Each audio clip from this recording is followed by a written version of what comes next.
വിശുദ്ധ യോഹന്നാന്റെ സുവിശേഷം 6-ാം അധ്യായം 45-ാം തിരുവചനം അനുസരിച്ച് അവരെല്ലാവരും ദൈവത്താൽ പഠിപ്പിക്കപ്പെട്ടവരാകും.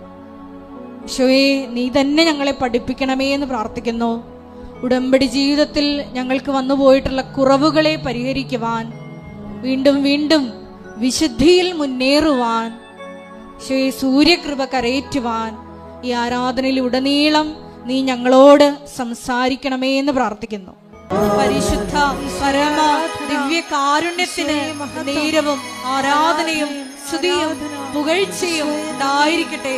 പരിശുദ്ധ പരമ ദിവ്യ കാരുണ്യത്തിന് നേരവും ആരാധനയും സ്തുതിയും പുകഴ്ചയും ഉണ്ടായിരിക്കട്ടെ. പരിശുദ്ധ പരമ ദിവ്യ കാരുണ്യത്തിന് നേരവും ആരാധനയും സ്തുതിയും പുകഴ്ചയും ഉണ്ടായിരിക്കട്ടെ. നമുക്കെല്ലാവർക്കും ഒന്ന് ചേർന്ന് കൃപാസനം പ്രത്യക്ഷീകരണ മധ്യസ്ഥ പ്രാർത്ഥന ഏറ്റുചൊല്ലി പ്രാർത്ഥിക്കാം.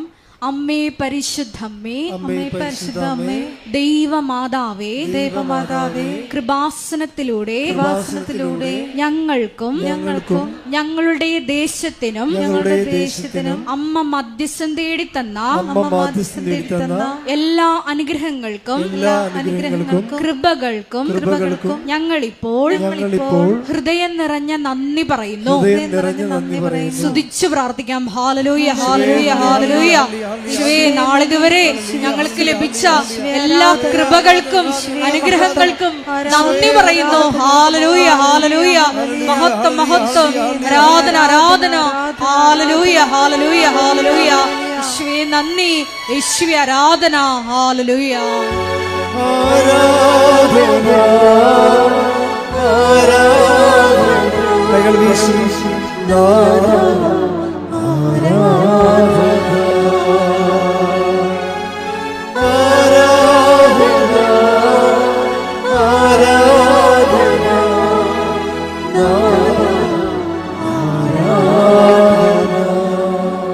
പരിശുദ്ധ പരമ ദിവ്യ കാരുണ്യത്തിന് പരിശുദ്ധ പരമ ദിവ്യ കാരുണ്യത്തിന് ആരാധനയും സ്തുതി പുകഴ്ചയും ഉണ്ടായിരിക്കട്ടെ. പരിശുദ്ധ പരമ ദിവ്യ കാരുണ്യത്തിന് ആരാധനയും സ്തുതി പുകഴ്ചയും ഉണ്ടായിരിക്കട്ടെ. അമ്മേ പരിശുദ്ധമ്മേ, അമ്മേ പരിശുദ്ധമ്മേ, ദൈവമാതാവേ, ദൈവമാതാവേ, 2004 ഡിസംബർ 7-ാം തീയതി ഉച്ചകഴിഞ്ഞ് 2:30 കൃപാസനത്തിൽ സംഭവിച്ച അമ്മയുടെ പ്രത്യക്ഷപ്പെടലിനെ കുറിച്ച് തിരുസഭയ്ക്ക് സമർപ്പിച്ചിരിക്കുന്ന പഠനരേഖകളുടെ മേൽ വസ്തുനിഷ്ഠവും ദൈവശാസ്ത്ര വിധി പ്രകാരമുള്ളതുമായ അന്വേഷണ പഠനങ്ങൾ നടത്തി ആ പ്രത്യക്ഷപ്പെടലിലൂടെ പ്രകടമായ ദൈവമാതാവിന്റെ പ്രത്യേക കരുതലും സംരക്ഷണവും വെളിപ്പെടുത്തുന്ന പീഡിതരുടെ ആശ്വാസവും പ്രവാചകന്മാരുടെ രാജ്ഞിയും വാഗ്ദാനത്തിന്റെ പേടകവും പ്രപഞ്ച പ്രകൃതിയുടെ മാതാവുമായ പരിശുദ്ധ അമ്മയുടെ ഭക്തി തിരുസഭയിൽ കൂടുതൽ പ്രചരിച്ച് ജീവിതത്തിന്റെ ദുരിത ദുരന്ത അവസ്ഥകളിൽ അകപ്പെട്ട് കഴിയുന്ന അനേകായിരം മക്കൾക്ക് ദൈവത്തിന്റെ സാന്നിധ്യവും സന്ധിപ്പും കൂടുതൽ അനുഭവിക്കുക വഴി ആത്മീയ വിശുദ്ധിയും ദൈവശക്തിയും കൈവരിക്കുവാൻ ഞങ്ങളുടെ കുടുംബങ്ങളെ ഇടയാക്കണമേ. സ്തുതിച്ചു പ്രാർത്ഥിക്കാം. Hallelujah, hallelujah, hallelujah. മരിയൻ ഉടമ്പടി എടുത്ത് പ്രാർത്ഥിക്കുന്ന ഞങ്ങളുടെ കുടുംബങ്ങളെ വിശുദ്ധീകരിക്കണമേ, ശക്തീകരിക്കണമേ, ആത്മാവിൽ വഴി നടത്തണമേ. Hallelujah, hallelujah. മഹത്വം, മഹത്വം. ആരാധന, ഹാലലൂയ. ആരാധന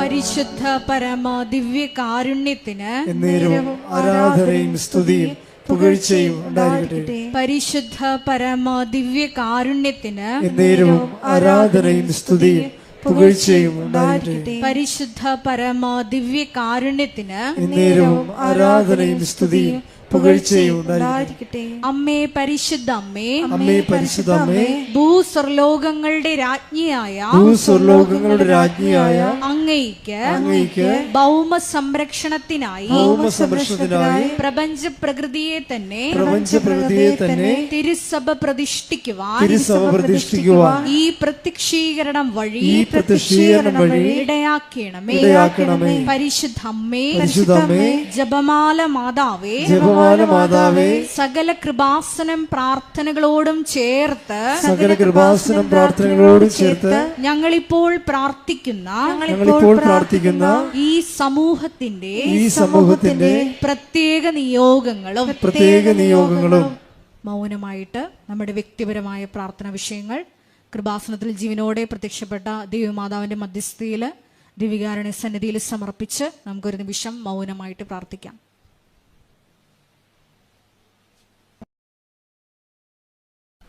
അമ്മയുടെ പ്രത്യക്ഷീകരണത്തിന്റെ ഈ അനുഗ്രഹവേളയിൽ ഞങ്ങൾക്ക് സാധിച്ചു തരുവാൻ കനിയണമേ. ആമേൻ. കൃപാസന മെയ് മാസ വണക്കം ആരംഭിക്കുകയാണ്. കൃപാസനത്തിലെ 2 പ്രധാനപ്പെട്ട അനുഗ്രഹ മാസങ്ങളാണ് മെയ് മാസവും ഒക്ടോബർ മാസവും. ഒക്ടോബർ മാസത്തെ റാലിയും അതുപോലെ തന്നെ മെയ് മാസത്തെ വണക്കമാസവുമാണ്. വണക്കമാസം നിങ്ങൾക്ക് കുടുംബസമേതം ഏറ്റെടുത്ത് നടത്താവുന്നതാണ്. നിങ്ങളുടെ നിയോഗങ്ങൾക്ക് വേണ്ടി അതിൻ്റെ രസീതുകൾ കൗണ്ടറിൽ നിന്ന് ലഭിക്കുന്നതായിരിക്കും. രണ്ടാമത്തെ അറിയിപ്പ്, കൃപാസനത്തിന് ജോമൽ സിസ്റ്ററിനെ പോലെ ബൗസ് എടുത്ത് സന്യാസവ്രതം സ്വീകരിച്ചുകൊണ്ട് സിസ്റ്റേഴ്സായിട്ട് ജീവിക്കാനും ശുശ്രൂഷിക്കാനും ആഗ്രഹിക്കുന്നവരെ കൃപാസനത്താരെ ജീവനുടെ പ്രത്യക്ഷപ്പെട്ട മാതാവിൻ്റെ തിരുസന്നിധിയിൽ മാതാവിൻ്റെ ശുശ്രൂഷകരായിട്ട് ജീവിതം സമർപ്പിക്കാൻ ആഗ്രഹിക്കുന്നവർക്ക് ഇവിടെ 82 81 29 75 11 ഈ നമ്പറിൽ വിളിച്ചാൽ വിശദവിവരങ്ങൾ അറിയാൻ കഴിയും. ഇത് വാട്സപ്പ് നമ്പറാണ്. മൂന്നാമത്തെ അറിയിപ്പ്, ഇപ്പോൾ നമുക്ക് 6 സിസ്റ്റേഴ്സാണ് ഇവിടെ ഇപ്പോൾ താമസിച്ച് ഇവിടെ ഭഗവാൻ സിസ്റ്റേഴ്സ് ഓരോ കോൺഗ്രിഗേഷനിൽ നിന്ന് വന്നിട്ടുള്ളവരാണ്. അവർ ചിലർ ഈ മാസം പോകും. അവരുടെ ശുശ്രൂഷ 1 കൊല്ലത്തേക്കാണ് അവർക്ക് വന്നിരിക്കുന്നത്. പലരും അത് കഴിഞ്ഞ് അവർ പോവുകയാണ്. സിസ്റ്റർ ജീന ഇപ്പോൾ 2 കൊല്ലമായി നിങ്ങൾക്കറിയാം സാക്ഷ്യം വായിക്കുന്ന സിസ്റ്ററാണ്. സിസ്റ്ററിൻ്റെ ശുശ്രൂഷ സമാപിച്ച് പൂർത്തിയാക്കി ഈ ദിവസങ്ങളിൽ സിസ്റ്റർ പോകുന്ന, സിസ്റ്റർ എൽദോ പോകുന്ന, അപ്പം അങ്ങനെ കുറച്ച് സിസ്റ്റേഴ്സ് ശുശ്രൂഷ അവിടെ തീരുകയാണ്. അപ്പോൾ അവരെല്ലാം സിസ്റ്റർ ജീന നിങ്ങൾക്ക് അറിയാമല്ലോ, സാക്ഷ്യം പറയുന്ന സിസ്റ്റർ കൃപാസന ശുശ്രൂഷയിൽ 3 മാസത്തേക്ക് വന്ന സിസ്റ്ററാണ്. പക്ഷേ മാതാവ് ഇവിടെ പിടിച്ചു നിർത്തി 2.5 കൊല്ലം. സിസ്റ്റർ നിങ്ങളെല്ലാവരും പേരിൽ നന്ദി പറയുന്നു. നിങ്ങൾ കൈയടിച്ചുകൊണ്ട് സിസ്റ്റർ എഴുതുക. അതുപോലെ തന്നെ പ്രാർത്ഥനയുടെ ചൈതന്യമുള്ള തപസ്വിനിയായ സിസ്റ്ററാണ്. അവരും വളരെ വലിയ കാര്യത്തിൽ അവിടെ ഏറ്റവും വലിയ കൂടെ നമുക്ക് വേണ്ടി ഒത്തിരി പ്രാർത്ഥിച്ചു എന്നുള്ളതാണ്. അവരെ നിങ്ങളെല്ലാവരുടെ പേരിൽ ഞാൻ നന്ദി പറയുന്നു. സിസ്റ്റേഴ്സിന് ഇനിയും ഇതുപോലെ തന്നെ ലോകത്തിൻ്റെ വ്യത്യസ്തമായ ഭാഗങ്ങളിലെ ബഹുമാനപ്പെട്ട സിസ്റ്റേഴ്സ് 1 കൊല്ലമൊക്കെ എടുത്ത് അവരെ പ്രാർത്ഥിക്കാൻ വേണ്ടി നീക്കി വെക്കുന്നവരുണ്ട്. അവർക്ക് കൃപാസനത്തിൽ വന്നാൽ 1 കൊല്ലം അവർക്ക് പ്രാർത്ഥനാ ജീവിതവും നടക്കും, ശുശ്രൂഷ ജീവിതവും നടക്കും. അപ്പം അതിനുള്ള സംവിധാനവും മഠവും അതുപോലെ കൃപാസനം അടുത്ത് തന്നെ എല്ലാം ക്രമീകരിച്ചിട്ടുണ്ട്. അഭിമന്യ പിതാവ് കഴിഞ്ഞ പെസഹ വ്യാഴാഴ്ച ഇവിടെ വന്നിട്ട് നമ്മളുടെ കൃപാസനത്തിൻ്റെ ഓപ്പോസിറ്റ് കാണുന്ന നമ്മുടെ മിഷൻ സെൻറ്റർ, അവിടെ ഒരു ചാപ്പലുണ്ട്. അത് പിതാവ് ആശീർവദിച്ച് ഗെയ്ത്തിങ്ക വെച്ചിരിക്കുന്ന രൂപങ്ങളും ആശീർവദിച്ച് തന്നു. അത് ആശീർവദിച്ചതിൻ്റെ കാരണം രൂപത ഇപ്പോഴും നമ്മളുടെ ജൂബിലി മഹാജൂബിലി നടക്കുകയാണ്. കർത്താവിൻ്റെ രക്ഷയുടെ 2025 വർഷം. അപ്പം അതിനോടനുബന്ധിച്ച് കൊണ്ടുള്ള ജൂബിലിക്ക് ഇത് ജൂബിലിയുടെ ആശീർവദിച്ച ചാപ്പല് കൃപാസനം ധ്യാനകേന്ദ്രം അതിന് ദണ്ഡമോചനത്തിനുള്ള വിമോചനത്തിനുള്ള ഒരു സ്ഥലമായി രൂപത മെത്രാൻ പ്രഖ്യാപിച്ചിട്ടുണ്ട്. അപ്പോൾ തീർത്ഥാടകർ വരുന്നവർക്ക് ഇവിടെ കുമ്പസാരിക്കാനും ദണ്ഡവിമോചനം പ്രാപിക്കാനുള്ള അവസരങ്ങളുണ്ട്. അതിൻ്റെത് ആ സമുച്ചയം എന്ന് പറയുന്നത് നമ്മുടെ റോഡിൻ്റെ പടിഞ്ഞാറത്ത് കാണുന്ന നമ്മളുടെ മിഷൻ സെൻ്ററാണ്. അവിടെയാണ് പിതാവ് തീർത്ഥാടന കേന്ദ്രമായിട്ട് പ്രഖ്യാപിച്ച് ചാപ്പൽ വെഞ്ചരിച്ചിരിക്കുന്നത്. അതിൻ്റെ പേര് കൃപാസനം മിഷൻ സെൻ്റർ എന്നാണ്. നിങ്ങൾ കാണാം, നേരെ പടിഞ്ഞാറത്ത് കാണുന്നതാണ്. അപ്പോൾ അവിടെ നിങ്ങൾക്ക് തീർത്ഥാടകർ കൂടി വരാവുന്നതാണ്. അപ്പോൾ അവിടെ അങ്ങനെ വരുന്നവർ അവിടെയാണ് വന്നിട്ട് കുമ്പസാരം കഴിഞ്ഞിട്ട് ദൈവവിമോചന ശുശ്രൂഷയും കഴിഞ്ഞിട്ട് പോകേണ്ടത്. Thank you. കൃപാസനം നേർച്ച പുസ്തകങ്ങളെക്കുറിച്ചുള്ള അറിയിപ്പ് എപ്പോഴും നമ്മൾ ശ്രദ്ധിക്കുക. കൃപാസനത്തിൻ്റെ ഏറ്റവും ദൈവികമായ ചൈതന്യമുള്ളത്, ദൈവികമായ ശുശ്രൂഷ, വിശ്വാസ പ്രയോജനം നേർച്ച വസ്തുക്കളിലാണ്. അപ്പോഴെന്ത് പറഞ്ഞാൽ കൃപാസനം നേർച്ച വസ്തുക്കൾ എന്ന് പറയുന്നത് 10-12 പ്രാവശ്യം പ്രത്യേക പ്രാർത്ഥന ചൊല്ലി വെഞ്ചരിക്കേണ്ടതാണ്. അത് നമ്മുടെ സ്റ്റോളിലാണ് ലഭിക്കുന്നത്.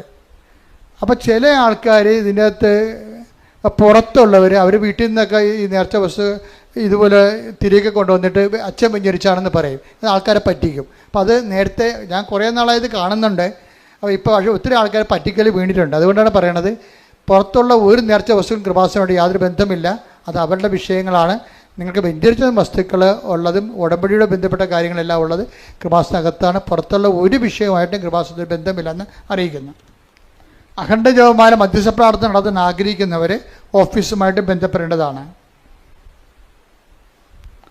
കൃപാസനം പത്രം ഇപ്പോൾ 22 ഭാഷകളിലുണ്ട്. പുതിയ ഭാഷകളിൽ ഇപ്പോൾ അറബിയിലും അതുപോലെ തന്നെ ചൈനീസ് ഭാഷയിൽ വരെ കൃപാസനം പത്രമുണ്ട്. അപ്പോൾ ഓരോരുത്തരും അവിടെയുള്ള പ്രേക്ഷിതരാണ് ഇതെല്ലാം ചെയ്യണത്.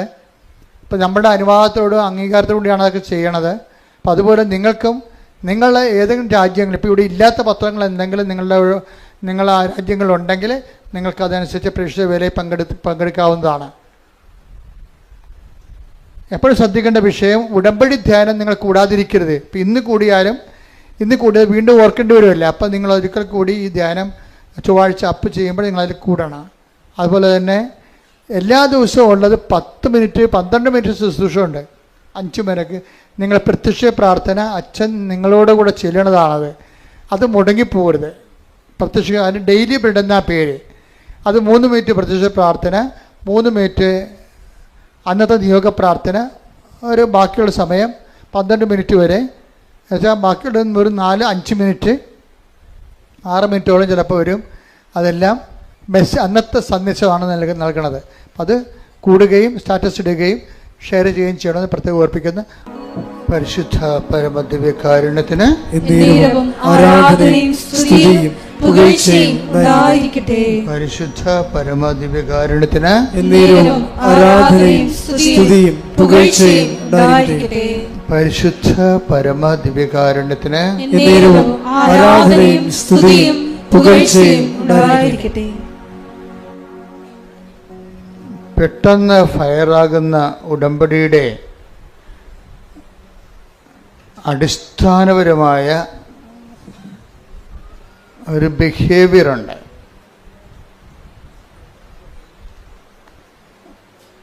ഉടമ്പടിയുടെ പെട്ടെന്ന് ഫയറാകുന്ന, പെട്ടെന്ന് ദീപ്തമാകുന്ന ഉടമ്പടിക്ക്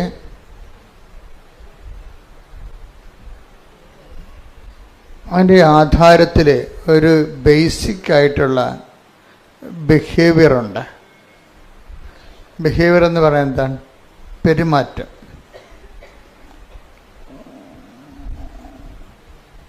നിങ്ങൾക്ക് ഉടമ്പടി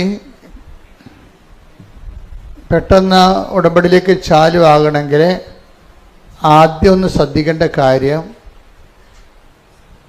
ഉടമ്പടി വിഹിതമായ ഒരു പെരുമാറ്റം കരുപ്പിടിപ്പിക്കാൻ ശ്രദ്ധയുണ്ടാകണം, അറ്റൻഷൻ. സഭാപ്രസംഗിയാണ് 5:1. വായിച്ചോളൂ, ശ്രദ്ധിക്കട്ടെ. ഹല്ലേലൂയ ഹല്ലേലൂയ ഹല്ലേലൂയ ഹല്ലേലൂയ. സഭാപ്രസംഗകൻ 5:1. ദേവാലയത്തിലേക്ക് പോകുമ്പോൾ ദേവാലയത്തിലേക്ക് പോകുമ്പോൾ സൂക്ഷ്മതയുള്ളവനായിരിക്കുക, ശ്രദ്ധിച്ചു കേൾക്കാൻ അടുത്തു ചെല്ലുന്നതാണ് വിഡ്ഢിയുടെ ബലിയർപ്പണത്തേക്കാൾ ഉത്തമം. കാര്യം അറിയാതെ ആചാരങ്ങൾ കാണിക്കുന്നതാണ് വിഡ്ഢിയുടെ ബലിയർപ്പണം എന്ന് പറയുന്നത്. കാര്യം അറിയാൻ പാടില്ലാതെ അനുഷ്ഠാനങ്ങൾ കൂടിക്കൊണ്ടിരിക്കും. അതാണ് പറയണത്. ഒന്നിനു വായിച്ച ഭാഗം, ദേവാലയത്തിലേക്ക് പോകുമ്പോൾ സൂക്ഷ്മതയുള്ളവനായിരിക്കുക, ശ്രദ്ധിച്ചു കേൾക്കാൻ അടുത്തു ചെല്ലുന്നതാണ് വിഡ്ഢിയുടെ ബലിയർപ്പണത്തെക്കാൾ ഉത്തമം. കാര്യം അറിയാതെ അനുഷ്ഠാനങ്ങളും ആചാരങ്ങളും പങ്കെടുക്കുന്നത് വിഡ്ഢിത്തമാണ്. അവരുടെ അത്തരം കാര്യം അറിയാതെയുള്ള ഇടപാടുകളേക്കാൾ നല്ലത് ശ്രദ്ധിച്ച് കേൾക്കാൻ അടുത്ത് ചെല്ലുന്നതാണ്. ഇപ്പം തുടങ്ങിയത് എങ്ങനെയാണ്? ദേവാലയത്തിലേക്ക് പോകുമ്പോൾ നമ്മൾ ദേവാലയത്തിൽ വന്നിരിക്കുന്നതിൻ്റെ ഉദ്ദേശം എന്താണ്? കഴിഞ്ഞ ദിവസങ്ങളിൽ ഇവിടെ ജോജി എന്നും പറഞ്ഞുള്ള ഒരു മകൻ്റെ, തൃശ്ശൂർക്കാരനാണ്, അവൻ്റെ സാക്ഷ്യം ഉണ്ടായിരുന്നു. അത് ഇത്തിരി മുതിർന്ന ആളാണ്, അവനെന്ന് പറയാൻ പറ്റത്തില്ല, ഇത്തിരി പാകതയുള്ള കുടുംബനാഥനാണ്. എന്നാൽ എനിക്കിഷ്ടപ്പെട്ടത് അദ്ദേഹത്തിൻ്റെ സ്പിരിച്വൽ മെച്യൂരിറ്റിയാണ്. അതാണ് ബിഹേവിയർ എന്ന് ഞാൻ പറഞ്ഞതിൻ്റെ കാര്യം. ബിഹേവിയർ എന്ന് പറയത്തില്ലേ, നിങ്ങളുടെ പെരുമാറ്റം കാണുമ്പോൾ നിങ്ങൾ സൂക്ഷ്മതയുള്ളവരാണെന്ന് ദൈവത്തിന് തോന്നണം. സൂക്ഷ്മത, അത് ഭയങ്കര, അതായത് എനിക്ക് ഉടമ്പടി എടുത്തിട്ട് ഒരു 3 മാസം ഉടമ്പടി എടുത്ത് കഴിഞ്ഞിട്ടും പ്രത്യേക അടയാളമൊന്നും കിട്ടിയില്ല എന്ന് ആരെങ്കിലും പറയണമെങ്കിൽ എൻ്റെ അടുത്ത് വന്ന് പറയണപ്പോൾ നിങ്ങളിനി ഇത് ഇവിടെ വരേണ്ട കാര്യമില്ലെന്ന് പറയും. എന്താ ഞാൻ പറയത്തുള്ളൂ, വരേണ്ട കാര്യമില്ല.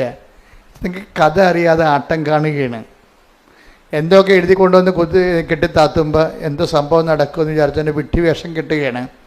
അങ്ങനെ വിട്ടുവേഷം കിട്ടാൻ്റെ സ്ഥലമല്ല ഇത്. ഇത് സത്യമായ ദൈവത്തെ ജീവിതം കൊണ്ട് അന്വേഷിക്കുന്നതാണ്. നിങ്ങൾക്ക് നിങ്ങളുടേതായിട്ട് കുറച്ച് പ്രശ്നങ്ങളുണ്ടാവും. നിങ്ങൾക്കറിയാമല്ലോ, ഈ സ്ഥലം ലോകത്ത് ഏറ്റവും കൂടുതൽ പ്രശ്നങ്ങൾ മനുഷ്യൻ അതിജീവിച്ചൊരു സ്ഥലമാണ്. ഏറ്റവും കൂടുതൽ പ്രശ്നങ്ങളെ മനുഷ്യൻ ദൈവത്തിൻ്റെ കൂടെ നിന്നുകൊണ്ട് അതിജീവിച്ച സ്ഥലമാണ്.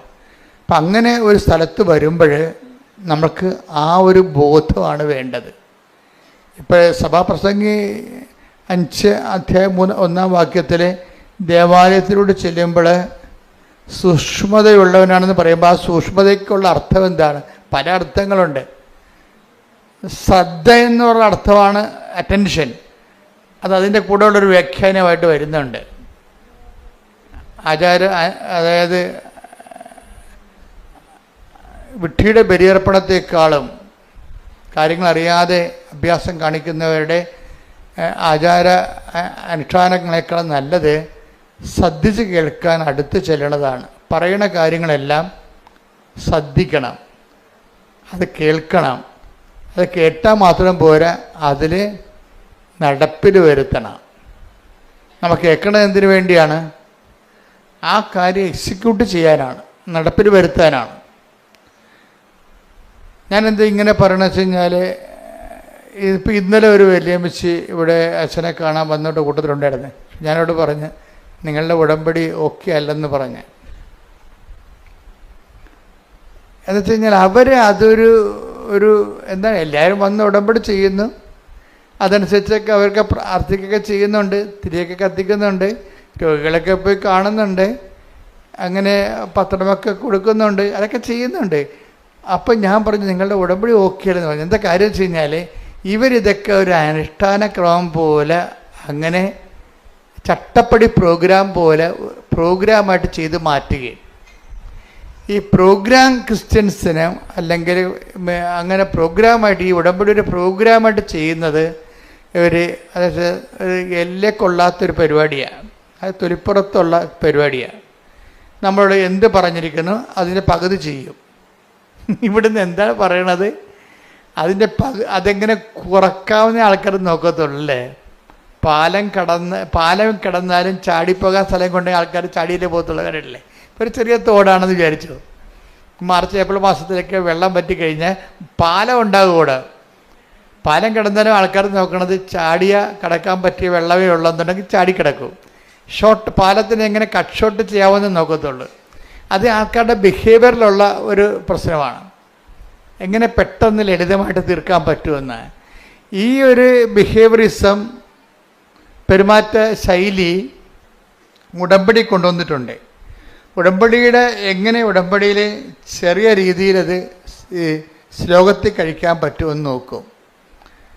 കഴിക്കാൻ പറ്റത്തില്ലെന്നല്ല പ്രശ്നം. ഉടമ്പടി വർക്കൗട്ട് ആകണമെന്നുണ്ടെങ്കിൽ ദൈവത്തിന് തോന്നണം നിങ്ങൾ വിഷയത്തെക്കാളുപരി നിങ്ങളുടെ സബ്ജക്റ്റ് വൈസായിട്ടുള്ള നിങ്ങളുടെ വിഷയത്തെക്കാളുപരി ദൈവത്തെ സ്നേഹിക്കുന്നുവെന്ന് ദൈവത്തിന് തോന്നണം. അതുകൊണ്ട് ഞാൻ എപ്പോഴും നിങ്ങളോട് പറയും, പുതിയ പുതിയ ഓഡിയൻസിനെ എപ്പോഴും കേൾക്കുന്നതുകൊണ്ടാണ് ഞാൻ ചില കാര്യങ്ങളൊക്കെ വീണ്ടും ആവർത്തിക്കുന്നത്. എങ്കിലും നിങ്ങൾക്ക് ഒത്തിരി നഷ്ടങ്ങളുണ്ടെന്നാണ് ഞാൻ കരുതുന്നത്. കാര്യം ഉടമ്പടി അടിസ്ഥാന പ്രമാണങ്ങൾ കേൾക്കണമെന്നുണ്ടെങ്കിൽ ആദ്യകാല ധ്യാനങ്ങൾ കൂടണം. ഇപ്പം അടിസ്ഥാന പ്രമാണമൊന്നും പറയണില്ലല്ലോ. ഉടമ്പടി ഒത്തിരിയേറെ മച്ചുറായത് കാരണം ഈ ഗ്രോത്ത് റിട്രീറ്റുകളാണ് നടക്കുന്നത്. അതായത് മൂന്ന് പുതുക്കിയവർക്ക് 4 പുതുക്കിയവർക്കുള്ള ക്ലാസ്സുകളാണ് ഇപ്പോൾ നടക്കുന്നത്. ആദ്യമായിട്ട് നമസ്തേ എന്നും പറഞ്ഞ് വന്ന് ഉടമ്പടി എടുക്കുന്നവർക്ക് വേണ്ട സംഭവങ്ങൾ ഇപ്പം കിട്ടണില്ല. കാര്യം റിപ്പറ്റീഷൻ വരണതുകൊണ്ടാണ്. അതിപ്പോൾ നിങ്ങൾ പുതിയ ആൾക്കാരെന്താ ചെയ്യേണ്ടത്? പുതിയ ആൾക്കാർ പഴയ ധ്യാനങ്ങൾ കൂടണം. ഇതുമായിട്ട് രക്ഷപ്പെട്ടു പോകാൻ ഉദ്ദേശിക്കുന്നുണ്ടെങ്കിൽ പഴയ ധ്യാനങ്ങൾ കൂടണം. ഈ ഒരു കാലഘട്ടം എന്ന് പറയുന്നത് നല്ലൊരു കാലഘട്ടമാണ്. പണ്ട് പഴയ ധ്യാനങ്ങൾ കൂടണമെന്നൊക്കെ പറഞ്ഞു കഴിഞ്ഞാൽ ഒരു 10-20 കൊല്ലം മുമ്പ് പറഞ്ഞു കഴിഞ്ഞാൽ നിങ്ങൾ ഇവിടെ വരണം, അത് റെക്കോർഡ് ചെയ്തെടുത്തുകൊണ്ട് പോകണം, അത് പണ്ട് CD ആക്കണം, CD പ്ലെയറിലിട്ട് കേൾക്കണം. ഇപ്പം അങ്ങനെയൊന്നുമില്ല. ഇപ്പം മൊബൈലിൽ എല്ലാ സംഭവമുണ്ട്. സെക്കൻഡുകൾക്കുള്ളിൽ പഴയ ധ്യാനം കിട്ടും. അപ്പോൾ നമ്മൾക്ക് സംബന്ധിച്ചിടത്തോളം സാങ്കേതികത കാരണം ഒത്തിരി വളർന്ന കാരണം ഇത് വളരെ ഫെദർ ടച്ച് ഫിംഗർ ടച്ചിലായിട്ടുണ്ട്. ഇന്ന് തൊട്ടാൽ മതി കിട്ടും. പക്ഷെ തൊടാനുള്ള ഒരു നമ്മുടെ ഭാഗത്തു നിന്നുള്ള ഇൻവെസ്റ്റ്മെൻ്റ് ഉണ്ട്. ഇതൊരു ഇൻവെസ്റ്റ്മെൻറ്റ് ഒരു സീരിയസ് ആയിട്ടുള്ള പ്രശ്നമാണ്. ചില ആൾക്കാർക്ക് രാവിലെ ഉടമ്പടി എന്ന് പറയുമ്പോൾ ചിലപ്പോൾ രാവിലെ ഒരു പ്രാർത്ഥന പ്രാർത്ഥിച്ചാൽ പിന്നെ ഉടമ്പടി മറന്നു പോകും. മറവി ക്രിസ്ത്യാനി ഭയങ്കരമാണ്, മറവി മനുഷ്യർ ഭയങ്കരമാണ്. രാവിലെ ഒരു പ്രാർത്ഥന പ്രാർത്ഥിക്കും, പറ്റുമെങ്കിൽ അച്ഛൻ്റെ ആ ഡെയിലി ബ്രെഡൊന്ന് കൂടും. പിന്നെ ആ ദിവസം ചിലപ്പോൾ ഒന്നും ചെയ്യത്തില്ല. എന്ന് വെച്ച് കഴിഞ്ഞാൽ പിന്നെ ചിലർ വൈകുന്നേരത്തെ സന്ധ്യാപ്രാർത്ഥനയും ഉടമ്പടി പ്രാർത്ഥനയും ചെല്ലും. ഇതിൻ്റെ ഇടയ്ക്ക് ബാക്കി ഈ ഉടമ്പടി ഒരു ജീവിത രീതി ആയത് കാരണം ഈ പകലാണിത് ഉടമ്പടി മുഴുവനും ഉടമ്പടി ഒരു ജീവിതമാണ്. അപ്പം നമ്മുടെ റിസ്ക് എന്ന് പറയുന്നത് ദൈവത്തെ ബോധ്യപ്പെടുത്തണം. എന്താണ്? എൻ്റെ മക്കൾ കേൾക്കുന്നുണ്ട്, അച്ഛൻ പണ്ട് സീരിയസ് ആയിട്ടുള്ള കാര്യമാണ് ഞാൻ പറയണത്. നിങ്ങൾ ഒത്തിരി കാര്യം എഴുതിയിടണമല്ല പ്രശ്നം, എഴുതിയിടേണ്ട ഇരട്ടി നടക്കും. പക്ഷേ നിങ്ങൾ ആ ഉടമ്പടിയുടെ കാര്യത്തിൽ എനിക്ക് മനസ്സിലായത് ഇതിൻ്റെ ഏറ്റവും വലിയ റിസ്ക് എന്താണെന്നറിയാവോ? ഉടമ്പടിയുടെ റിസ്ക് എന്ന് പറഞ്ഞാൽ എന്താണ്? ഏറ്റവും സീരിയസ് ആയിട്ടുള്ള പ്രശ്നം ഉടമ്പടിയിലാണ്. ഒന്ന്, നമ്മൾ ഉടമ്പടിയിലാണെന്ന് നമ്മളെ തന്നെ ആദ്യം ഒന്ന് ബോധ്യപ്പെടുത്തിയെടുക്കണം. അത് വലിയ പാടാണ്. രണ്ടാമത്, ഉടമ്പടിയിലാണെന്നുള്ള ദൈവത്തെ ബോധ്യപ്പെടുത്തിയെടുക്കണം. അത് കുറച്ചുകൂടി എളുപ്പമാണ്. അച്ഛൻ പറഞ്ഞ മനസ്സിലായില്ലേ? ഒന്നാമത്തെ എന്താണ്? നമ്മൾ ഉടമ്പടിയിലാണെന്ന് നമ്മളെ ബോധ്യപ്പെടുത്തിയെടുക്കണം. അത് പാടാണ് ശരിക്കും. കാര്യം നമ്മൾ പ്രത്യക്ഷ പ്രാർത്ഥന രാവിലെയുള്ള കഴിഞ്ഞാൽ പിന്നീട് നമ്മൾ പല രീതിയിൽ കെയർലെസ് ആയിട്ടൊക്കെ മൂവ് ചെയ്യുകയും അതിന് നമ്മൾ പലതരത്തിലുള്ള സ്വഭാവമുള്ള ആൾക്കാരുമായിട്ടല്ല ഇൻട്രാക്ട് ചെയ്യണത്. അപ്പം ചിലപ്പോൾ അവൻ തന്തയ്ക്ക് വിളിക്കുമ്പോൾ നമുക്ക് അവൻ്റെ തള്ളക്ക് വിളിക്കാൻ തോന്നും. അതൊക്കെ ഉള്ളത് ഇതിൻ്റെ അകത്തുള്ളൂ ഒരു. അപ്പം ഇയൊക്കെ കോൺഷ്യസ് അല്ലേ, അയാൾ ഉടമ്പടിയിലാണെന്നുള്ളവൻ ഇത് ബോധമല്ല. മനസ്സിലായില്ലേ? അതാണ് എൻ്റെ വിഷയം. പണ്ട് ഇപ്പം നമ്മൾ കള്ളത്തരം പറഞ്ഞ് ജയിക്കുമായിരുന്നു ചിലയിടത്തൊക്കെ. ഈ അപ്പം ലേഡീസിന് ഭയങ്കര അപകടമാണ്. ലേഡീസിനുള്ള പ്രശ്നം വെച്ച് കഴിഞ്ഞാൽ, ഞാൻ ഇത്രയും നാൾ നിങ്ങൾ ലേഡീസാണെന്ന് പറഞ്ഞു കഴിഞ്ഞാൽ അച്ഛൻ അങ്ങനെ കുറ്റപ്പെടുത്തുന്ന പറയരുത്. പക്ഷെ നിങ്ങളുടെ രക്തത്തിലുള്ള സാധനം എന്നില്ല ഒരു സാധനം പുരുഷന്മാർക്കും ഉണ്ടത്, പക്ഷെ ലേഡീസിന് കൂടുതലാണ്. നിങ്ങൾ നിങ്ങളുടെ ഭാഗം കറക്റ്റാണെന്ന് പറയാൻ വേണ്ടി കള്ളത്തരങ്ങൾ പറയും നിങ്ങൾ. എന്നിട്ട് നിങ്ങൾ പറഞ്ഞ് ജയിക്കാൻ വേണ്ടി തരികിട കാര്യങ്ങൾ പറയും. അപ്പം നിങ്ങൾ ഉടമ്പടി ബ്രേക്കായില്ലേ? അപ്പം തന്നെ നിങ്ങൾ പറയുന്ന കാര്യങ്ങൾ, ഇപ്പം നിങ്ങൾ നാത്തൂനുമായിട്ട് ഒരു വഴക്ക് എന്താ ഒരു സംസാരം ഉണ്ടായി, ഇത് നിങ്ങൾ സ്റ്റാൻഡ് എടുത്ത് അപ്പോൾ മറ്റുള്ളവർ കൂടെ നിൽപ്പുണ്ടെങ്കിൽ ആ നിങ്ങളുടെ സ്റ്റാൻഡ് പൊട്ടയാണെന്ന് കാണുകയാണെങ്കിൽ അവർ നിങ്ങൾക്ക് ഷെയിമായത് കാരണം നിങ്ങൾ കള്ളത്തരങ്ങൾ പറയും. കള്ളത്തരങ്ങൾ പറഞ്ഞ് പൊലിപ്പിച്ച് പറയും, പെരുപ്പിച്ച് പറയും, സത്യവിരുദ്ധമാക്കും. കാര്യം ഒരു വിഷയത്തിൻ്റെ സത്യമുണ്ട്, പിന്നെ ആ സത്യത്തിൻ്റെ പൊലിവ് രൂപങ്ങളുണ്ട്, സത്യത്തിൻ്റെ പൊലിപ്പിച്ച രൂപങ്ങൾ എന്ന് വെച്ച് കഴിഞ്ഞാൽ അതിങ്ങനെ വെച്ച് കെട്ടി പറയും, ഏച്ച് കെട്ടിക്കഴിഞ്ഞാൽ മുഴച്ചിരിക്കും. അപ്പോൾ എപ്പോഴും ഇതിൻ്റെ അത് വരുന്ന വിഷയം സത്യത്തിൻ്റെ പൊലിവ് രൂപങ്ങൾ, അത് നുണയാണ് ശരിക്കും പറഞ്ഞാൽ. മനസ്സിലായില്ലേ? ഇല്ലാത്ത കാര്യം നമ്മുടെ സ്റ്റാൻഡ് ക്ലിയർ ചെയ്യാൻ വേണ്ടി ഉണ്ടാക്കി വലിപ്പത്തിൽ പറയും. അതെല്ലാം ലേഡീസിന് കുറേ പ്രശ്നങ്ങളുള്ളതാണ് ഇതിൻ്റെ അകത്ത്. നമ്മളറിയാതെ പോവുകയാണ് ശരിക്കും പറഞ്ഞാൽ. നമ്മളിങ്ങനെ ചെയ്യുമ്പോൾ തന്നെ സത്യം ബ്രേക്ക് ഡൗൺ ആകുന്നുണ്ടെന്നും അപ്പോൾ നമ്മൾ ഉടമ്പടി ബ്രേക്ക് ചെയ്യുന്നതോടെ നമുക്കറിയത്തില്ല. അപ്പം അതുകൊണ്ട് ആദ്യത്തെ റിസ്ക് എന്ന് പറഞ്ഞാൽ എന്താണ്? നമ്മൾ ഉടമ്പടിയിലാണെന്ന് നമ്മളെ തന്നെ ബോധ്യപ്പെടുത്തി എടുക്കുന്നതാണ് ആദ്യത്തെ റിസ്ക്. അത് ഒരു നല്ല പരിശീലനത്തിലൂടെ ഉണ്ടാകത്തുള്ളൂ. നല്ല പരിശീലനത്തിലൂടെ, അതായത് ഉടമ്പടി ഒരു ബോധമാണ് ശരിക്കും ആദ്യമേ. അതുകൊണ്ടാണ് സഭാപ്രസംഗി 5:1 പറഞ്ഞത് എന്താണ്? ദേവാലയത്തിലേക്ക് ചെല്ലുമ്പോൾ ദേവാലയത്തിലേക്ക് ചെല്ലുമ്പോൾ നീ സൂക്ഷ്മതയുള്ളവനാവുക. അതൊരു ബോധമാണ്, കോൺഷ്യസ് ആണ്. ഇപ്പം പുതിയ ഉടമ്പടിക്കാരായാലും പുതുക്കിയ ഉടമ്പടിക്കാരായാലും എപ്പോഴും ഒരു കോൺഷ്യസ് ഫോം ചെയ്യണം. ഈ കോൺഷ്യസ് ഫോം ചെയ്യാൻ വേണ്ടിയാണ് ഉടമ്പടി കാശുരൂപം നെഞ്ചത്ത് കെട്ടി തന്നിരിക്കുന്നത്. പിടികിട്ടിയ? ഇനി കുറേ നേർച്ച വസ്തുക്കളുണ്ട് ഇതിൻ്റെ അകത്ത്. ഈ നേർച്ച വസ്തുക്കളുടെ എല്ലാ ഉപയോഗവും ഇതിലെ ഒരു കാരണം നിങ്ങൾ ഉടമ്പടിയിലാണെന്നുള്ള കാര്യം നിങ്ങളെ തന്നെ ബോധ്യപ്പെടുത്തിയെടുക്കേണ്ടതാണ്. അത് വിശ്വാസ പ്രയോഗത്തിനുള്ളതാണ് എല്ലാം. ഈ സംഭവങ്ങളെല്ലാം വളരെ ചിട്ടയായിട്ടും അടുക്കായിട്ടും ഭംഗിയായിട്ടും ചെയ്യുന്ന ഒത്തിരി പേരുണ്ട്. അവരുടെ സാക്ഷ്യങ്ങൾ കേൾക്കുമ്പോൾ നമ്മൾ ഞെട്ടുന്നതിൻ്റെ കാര്യം അതാ. കാര്യം ഉടമ്പടിയെ സംബന്ധിച്ചിടത്തോളം ഞാൻ എപ്പോഴും പറയും പക്കാ ഫോർമുലയാണെന്ന് പറയും. അതെന്താ? ഞാൻ അച്ഛനായിട്ട് 40 കൊല്ലമായല്ലോ. ഇത്രയും നാൾ പഠിക്കണ കാലത്ത് കൃത്യമായിട്ട് 10 കൊല്ലം കൃത്യമായിട്ട് പഠിച്ചിട്ടുണ്ട്. ഇന്നും പഠനം ഞാൻ നിർത്തിയിട്ടില്ല. ഒരു കാലത്തും ഞാൻ പഠനം നിർത്തിയിട്ടില്ല. എൻ്റെ മുറി മുഴുവൻ ബുക്കുകളാണ്. ലൈബ്രറി വേറെ ഉണ്ടാക്കി വെച്ചിട്ടുണ്ട് ഇവിടെ.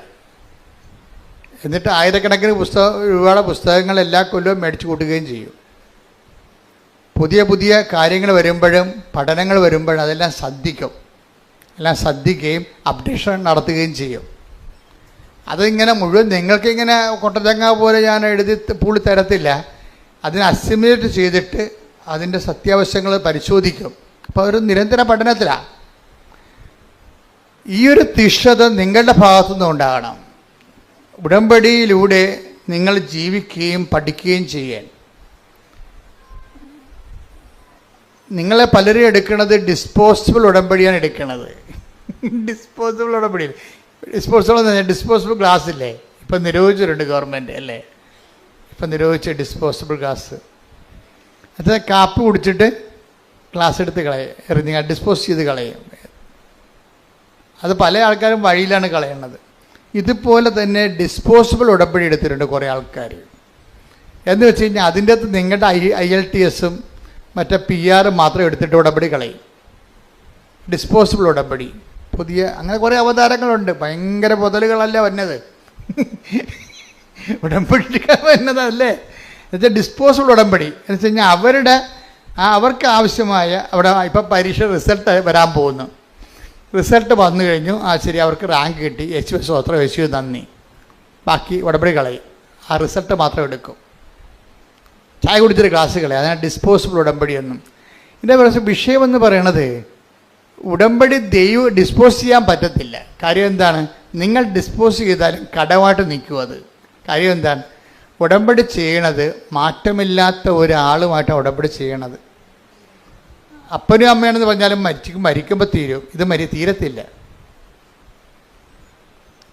അപ്പനും അമ്മയാണെന്ന് മരിക്കുമ്പോൾ തീരുമല്ല. മരിക്കുമ്പോൾ തീരുമെന്നുള്ള കാര്യം നിങ്ങൾ പറയൂ, മരിക്കുമ്പോൾ തീരത്തില്ല അച്ഛാ. അപ്പം മരിച്ചതിൻ്റെ ഓർമ്മ ഇപ്പോഴും ഉണ്ടാവും. ശരി, പക്ഷേ ആത്മക്കാരുടെ ദിവസം ഒന്നും ചെല്ലാം സെമിത്തേരി ഒരു പൂച്ചക്കളിയും കാണത്തില്ല, പിറ വർദ്ധിക്കുക. ഒരു സ്വർഗസ്ഥനായ പിതാവ് എല്ലാം കാണത്തില്ല. അത് ഈ വെറുതെ ഈ അഭ്യാസം 30-30 കുഴിയാഴ്ചക്ക് 41 വെറുതെ മോങ്ങണാണേ. അതെനിക്കറിയാം. ഞാൻ അത് കാരണം അത് മൈൻഡ് ചെയ്യത്തില്ല. എത്ര കരഞ്ഞാലും ഞാൻ മൈൻഡ് ചെയ്യത്തില്ല. എനിക്കറിയാം ഈ അഭ്യാസമൊക്കെ 6 മാസത്തേക്ക് ഉള്ളതെന്ന്. പിന്നെ അപ്പൻ്റെ മരിച്ചതിന് ഡേറ്റ് പോലും മറന്നു പോകും. ഇപ്പം വിളിച്ചു വെച്ചാൽ അത് ഓരോരുത്തരും വിളിച്ചു, എൻ്റെ അപ്പൻ എന്നാ മരിച്ചു വെച്ചാൽ ആ ഡേറ്റ് അത് ഏത് വർഷമാണ് മരിച്ചത് അറിയാൻ പറ്റില്ല. പക്ഷെ അങ്ങനെ ഒരു ഡിസ്പോസിബിൾ ആളുമായിട്ടും അല്ല. അപ്പം വരെ ഇപ്പം ഡിസ്പോസിബിൾ ആണെന്ന് മനസ്സിലായില്ലേ, കളഞ്ഞു, ഓർമ്മ പോലും പോയി, മരിച്ചത് എന്താണെന്ന് പോലും അറിയാൻ പറ്റില്ല. അങ്ങനെ ഒരാളുമായിട്ടല്ല നമ്മൾ ഉടമ്പടി എടുത്തിരിക്കുന്നത്. അതുകൊണ്ടാണ് മാറ്റമില്ല എന്ന് ഈശോ ഇടയ്ക്കിടയ്ക്ക് പറഞ്ഞുകൊണ്ടിരിക്കും. ആകാശവും ഭൂമിയും കടന്നു പോട്ടെ. സ്തുതിക്കട്ടെ. ഹല്ലേലൂയ, ഹല്ലേലൂയ, ഹല്ലേലൂയ, ഹല്ലേലൂയ, ഹല്ലേലൂയ. യേശുവേ നന്ദി. ഹല്ലേലൂയ, ഹല്ലേലൂയ, ഹല്ലേലൂയ, ഹല്ലേലൂയ, ഹല്ലേലൂയ, ഹല്ലേലൂയ. പരിശുദ്ധ പരമ ദിവ്യകാരുണ്യത്തിന് നേരവും ആരാധനയും സ്തുതിയും പുകഴ്ചയും ഉണ്ടായിരിക്കട്ടെ. മത്തായി 24:35. ആകാശവും ഭൂമിയും കടന്നു പോകും. ആകാശവും ഏറ്റുപറഞ്ഞ് ആകാശവും ഭൂമിയും കടന്നു പോകും. എന്നാൽ എന്റെ വചനങ്ങൾ കടന്നു പോവുകയില്ല. അപ്പൊ വചനങ്ങള് കടന്നു പോകുകയില്ല എന്ന് പറയുമ്പോൾ കർത്താവ് അവൻ പറയണ പോലെ നമ്മൾ ചെയ്തോളാം എന്നാണ് പറഞ്ഞിരിക്കണേ. എപ്പോഴും മനസ്സിലാക്കേണ്ട ഒരു വിഷയം എന്ന് വെച്ച് കഴിഞ്ഞാൽ കർത്താവിൻ്റെ മാറ്റമില്ലാത്തവനുമായിട്ടാണ് നമ്മൾ ഉടമ്പടി എടുത്തിരിക്കുന്നത്. അപ്പോൾ നമ്മുടെ വിഷയങ്ങൾ മാറിയാലും ഉടമ്പടി ജീവിതത്തിന് പിന്നെയും നിലനിൽപ്പും പ്രസക്തിയും ഉണ്ട്. ദൈവത്തോടാണ് നമ്മൾ ഉടമ്പടി ചെയ്തിരിക്കണം എന്നുള്ളൊരു ബോധമാണ്. ഈ ദേവാലയത്തിലേക്ക് പോകുമ്പോൾ സൂക്ഷ്മതയുള്ളവനാകണമെന്ന് പറയുമ്പോൾ ആ സൂക്ഷ്മത എന്ന് പറയണത് ഒരു ബോധമാണ്. എന്താണ് ബോധം? അത് ഒന്നാമത്തെ ബോധം എന്താണ്? ഞാൻ ദൈവത്തോടാണ് ഉടമ്പടി എടുത്തിരിക്കുന്നത്. അത് ഡിസ്പോസിബിൾ അല്ല. ഇത് എന്നെ പറഞ്ഞ് പഠിപ്പിക്കണം തന്നെത്താൻ. അതാണ് പറയണത് ഉടമ്പടി എന്ന് പറയണത്. എൻ്റെ റിസ്കിൽ ഒന്നാമത്തെ കാര്യം എന്താണ്? ഞാൻ ഉടമ്പടിയിലാണെന്ന് തന്നെ പറഞ്ഞ് പഠിപ്പിക്കുന്നതാണ് എൻ്റെ ഒന്നാമത്തെ റിസ്ക്. ഒന്ന് പറഞ്ഞേ, ഞാൻ ഉടമ്പടിയിലാണെന്നൊന്ന് ആവർത്തിച്ച് പറഞ്ഞേ. ഞാൻ ഉടമ്പടിയിലാണ്, ഞാൻ ഉടമ്പടിയിലാണ്, ഞാൻ ഉടമ്പടിയിലാണ്, ഞാൻ ഉടമ്പടിയിലാണ്. Okay, praise the Lord. Praise the Lord. അപ്പോൾ ഇത് ഇടയ്ക്ക് എല്ലാ ദിവസവും ഒന്ന് പറയണ നല്ലതായിരിക്കും കേട്ടോ. പ്രത്യേകിച്ച് നിങ്ങൾ കാത്തലിക്സ് കുമ്പസാരിക്കുമ്പോൾ എവിടെയാണ് ഈ ഉടമ്പടി ദിവസങ്ങളിൽ കാര്യം ഒരു അവിശുദ്ധമായൊരു വ്യക്തിയുമായിട്ട് ദൈവത്തിന് ഉടമ്പടി നിലനിൽക്കാൻ പാടായിരിക്കും. മനസ്സിലായില്ലേ? അതുകൊണ്ടാണ് എബ്രാഹത്തിനോട് പറഞ്ഞത്. എന്താണ് എബ്രാഹത്തിനോട് എന്താ ദൈവം പറഞ്ഞേ? ഇത് പഴയ ധ്യാനത്തിൽ നിന്ന് എടുത്ത് പറയണേ കേട്ടോ. അത് പറഞ്ഞെടുത്ത് 17:1 എടുത്ത് ശ്രുതിക്കട്ടെ. ഹല്ലേലൂയ. ഉൽപ്പത്തി 17:1. ഉൽപ്പത്തി 17:1. അബ്രാമിന് 99 വയസ്സായപ്പോൾ കർത്താവ് പ്രത്യക്ഷപ്പെട്ട് അവനോട് അരുൾ ചെയ്തു, സർവശക്തനായ ദൈവമാണ് ഞാൻ, എന്റെ മുമ്പിൽ വ്യാപരിക്കുക, കുറ്റമറ്റവനായി വർത്തിക്കുക. അതായത് ബൈബിളിൻ്റെ ഒരു പ്രശ്നം എന്ന് പറയണത് ഈ മനുഷ്യനെ നിരായുധീകരിക്കും. അതാണ് ഒരു പ്രശ്നം. ബൈബിളിൻ്റെ ഏറ്റവും രൂക്ഷമായ ഒരു പ്രശ്നമാണത്. നിരായുധീകരിക്കുമ്പോൾ എന്നാ പറ്റുക കഴിഞ്ഞാൽ ആയുധം കൊണ്ടുള്ള കളികളെല്ലാം ദൈവത്തിൻ്റെ ഭാഗത്തേക്ക് നമുക്ക് കൈമാറും. ഇത് അറിഞ്ഞിട്ട് വേണം ബൈബിളുമായിട്ട് ജീവിക്കാൻ തുടങ്ങാൻ. എന്ന് വെച്ച് കഴിഞ്ഞാൽ ചില സമയത്ത് ആയുധം വെച്ചുള്ള കളികളുണ്ടാകുമല്ലോ ജീവിതത്തിലൊക്കെ. അതിർത്തി തർക്കം, അടിപിടി, ആക്രമണങ്ങളൊക്കെ ഉണ്ടായത്. ഇങ്ങനെയുള്ള ചില ബലപരീക്ഷണങ്ങളൊക്കെ ജീവിതത്തിൽ വരും. ഇപ്പം ഞങ്ങളൊക്കെ ഇവിടം വരെ ഈ ശുശ്രൂഷ വരെ എത്തുമ്പോൾ എന്താ അതിനുള്ളിൽ ബലപരീക്ഷണങ്ങളുടെ ഒത്തിരിയേറെ ചാൻസുകളുണ്ടാവും. നമ്മളെന്നാ ചെയ്യും? ഈ ബലപരീക്ഷണങ്ങളെ നാട്ടുകാരെ പോലെ കിടന്നുകൊണ്ട് ബഹളം ഉണ്ടാക്കാനോ അടിപിടി ഉണ്ടാക്കാനോ നിൽക്കുക ഇല്ല. ആ ഫയല് മാതാവ് വഴി ഈശോയ്ക്ക് അങ്ങോട്ട് കൈമാറും. ഞങ്ങൾക്കറിയാം ഇതൊക്കെ ഒപ്പിടുമെന്ന്. കാര്യം ഇവരെ ഏൽപ്പിച്ചിരിക്കുന്നത് ബലപരീക്ഷണത്തിനാണ്. സാത്താൻ്റെ തല തകർക്കാൻ വേണ്ടി ദൈവം സൃഷ്ടിച്ച സംഭവമാണ്. പക്ഷേ എന്താ പ്രശ്നം, നിങ്ങൾക്ക് അമ്മാത്തു നിന്ന് ഇറങ്ങുകയും ചെയ്ത് ഭാര്യത്ത് എത്തിയില്ലെന്നുള്ള അവസ്ഥയാണ് പലരുടേത്. അതിപ്പോൾ ഒരു പഴഞ്ചൊല്ലാണ്.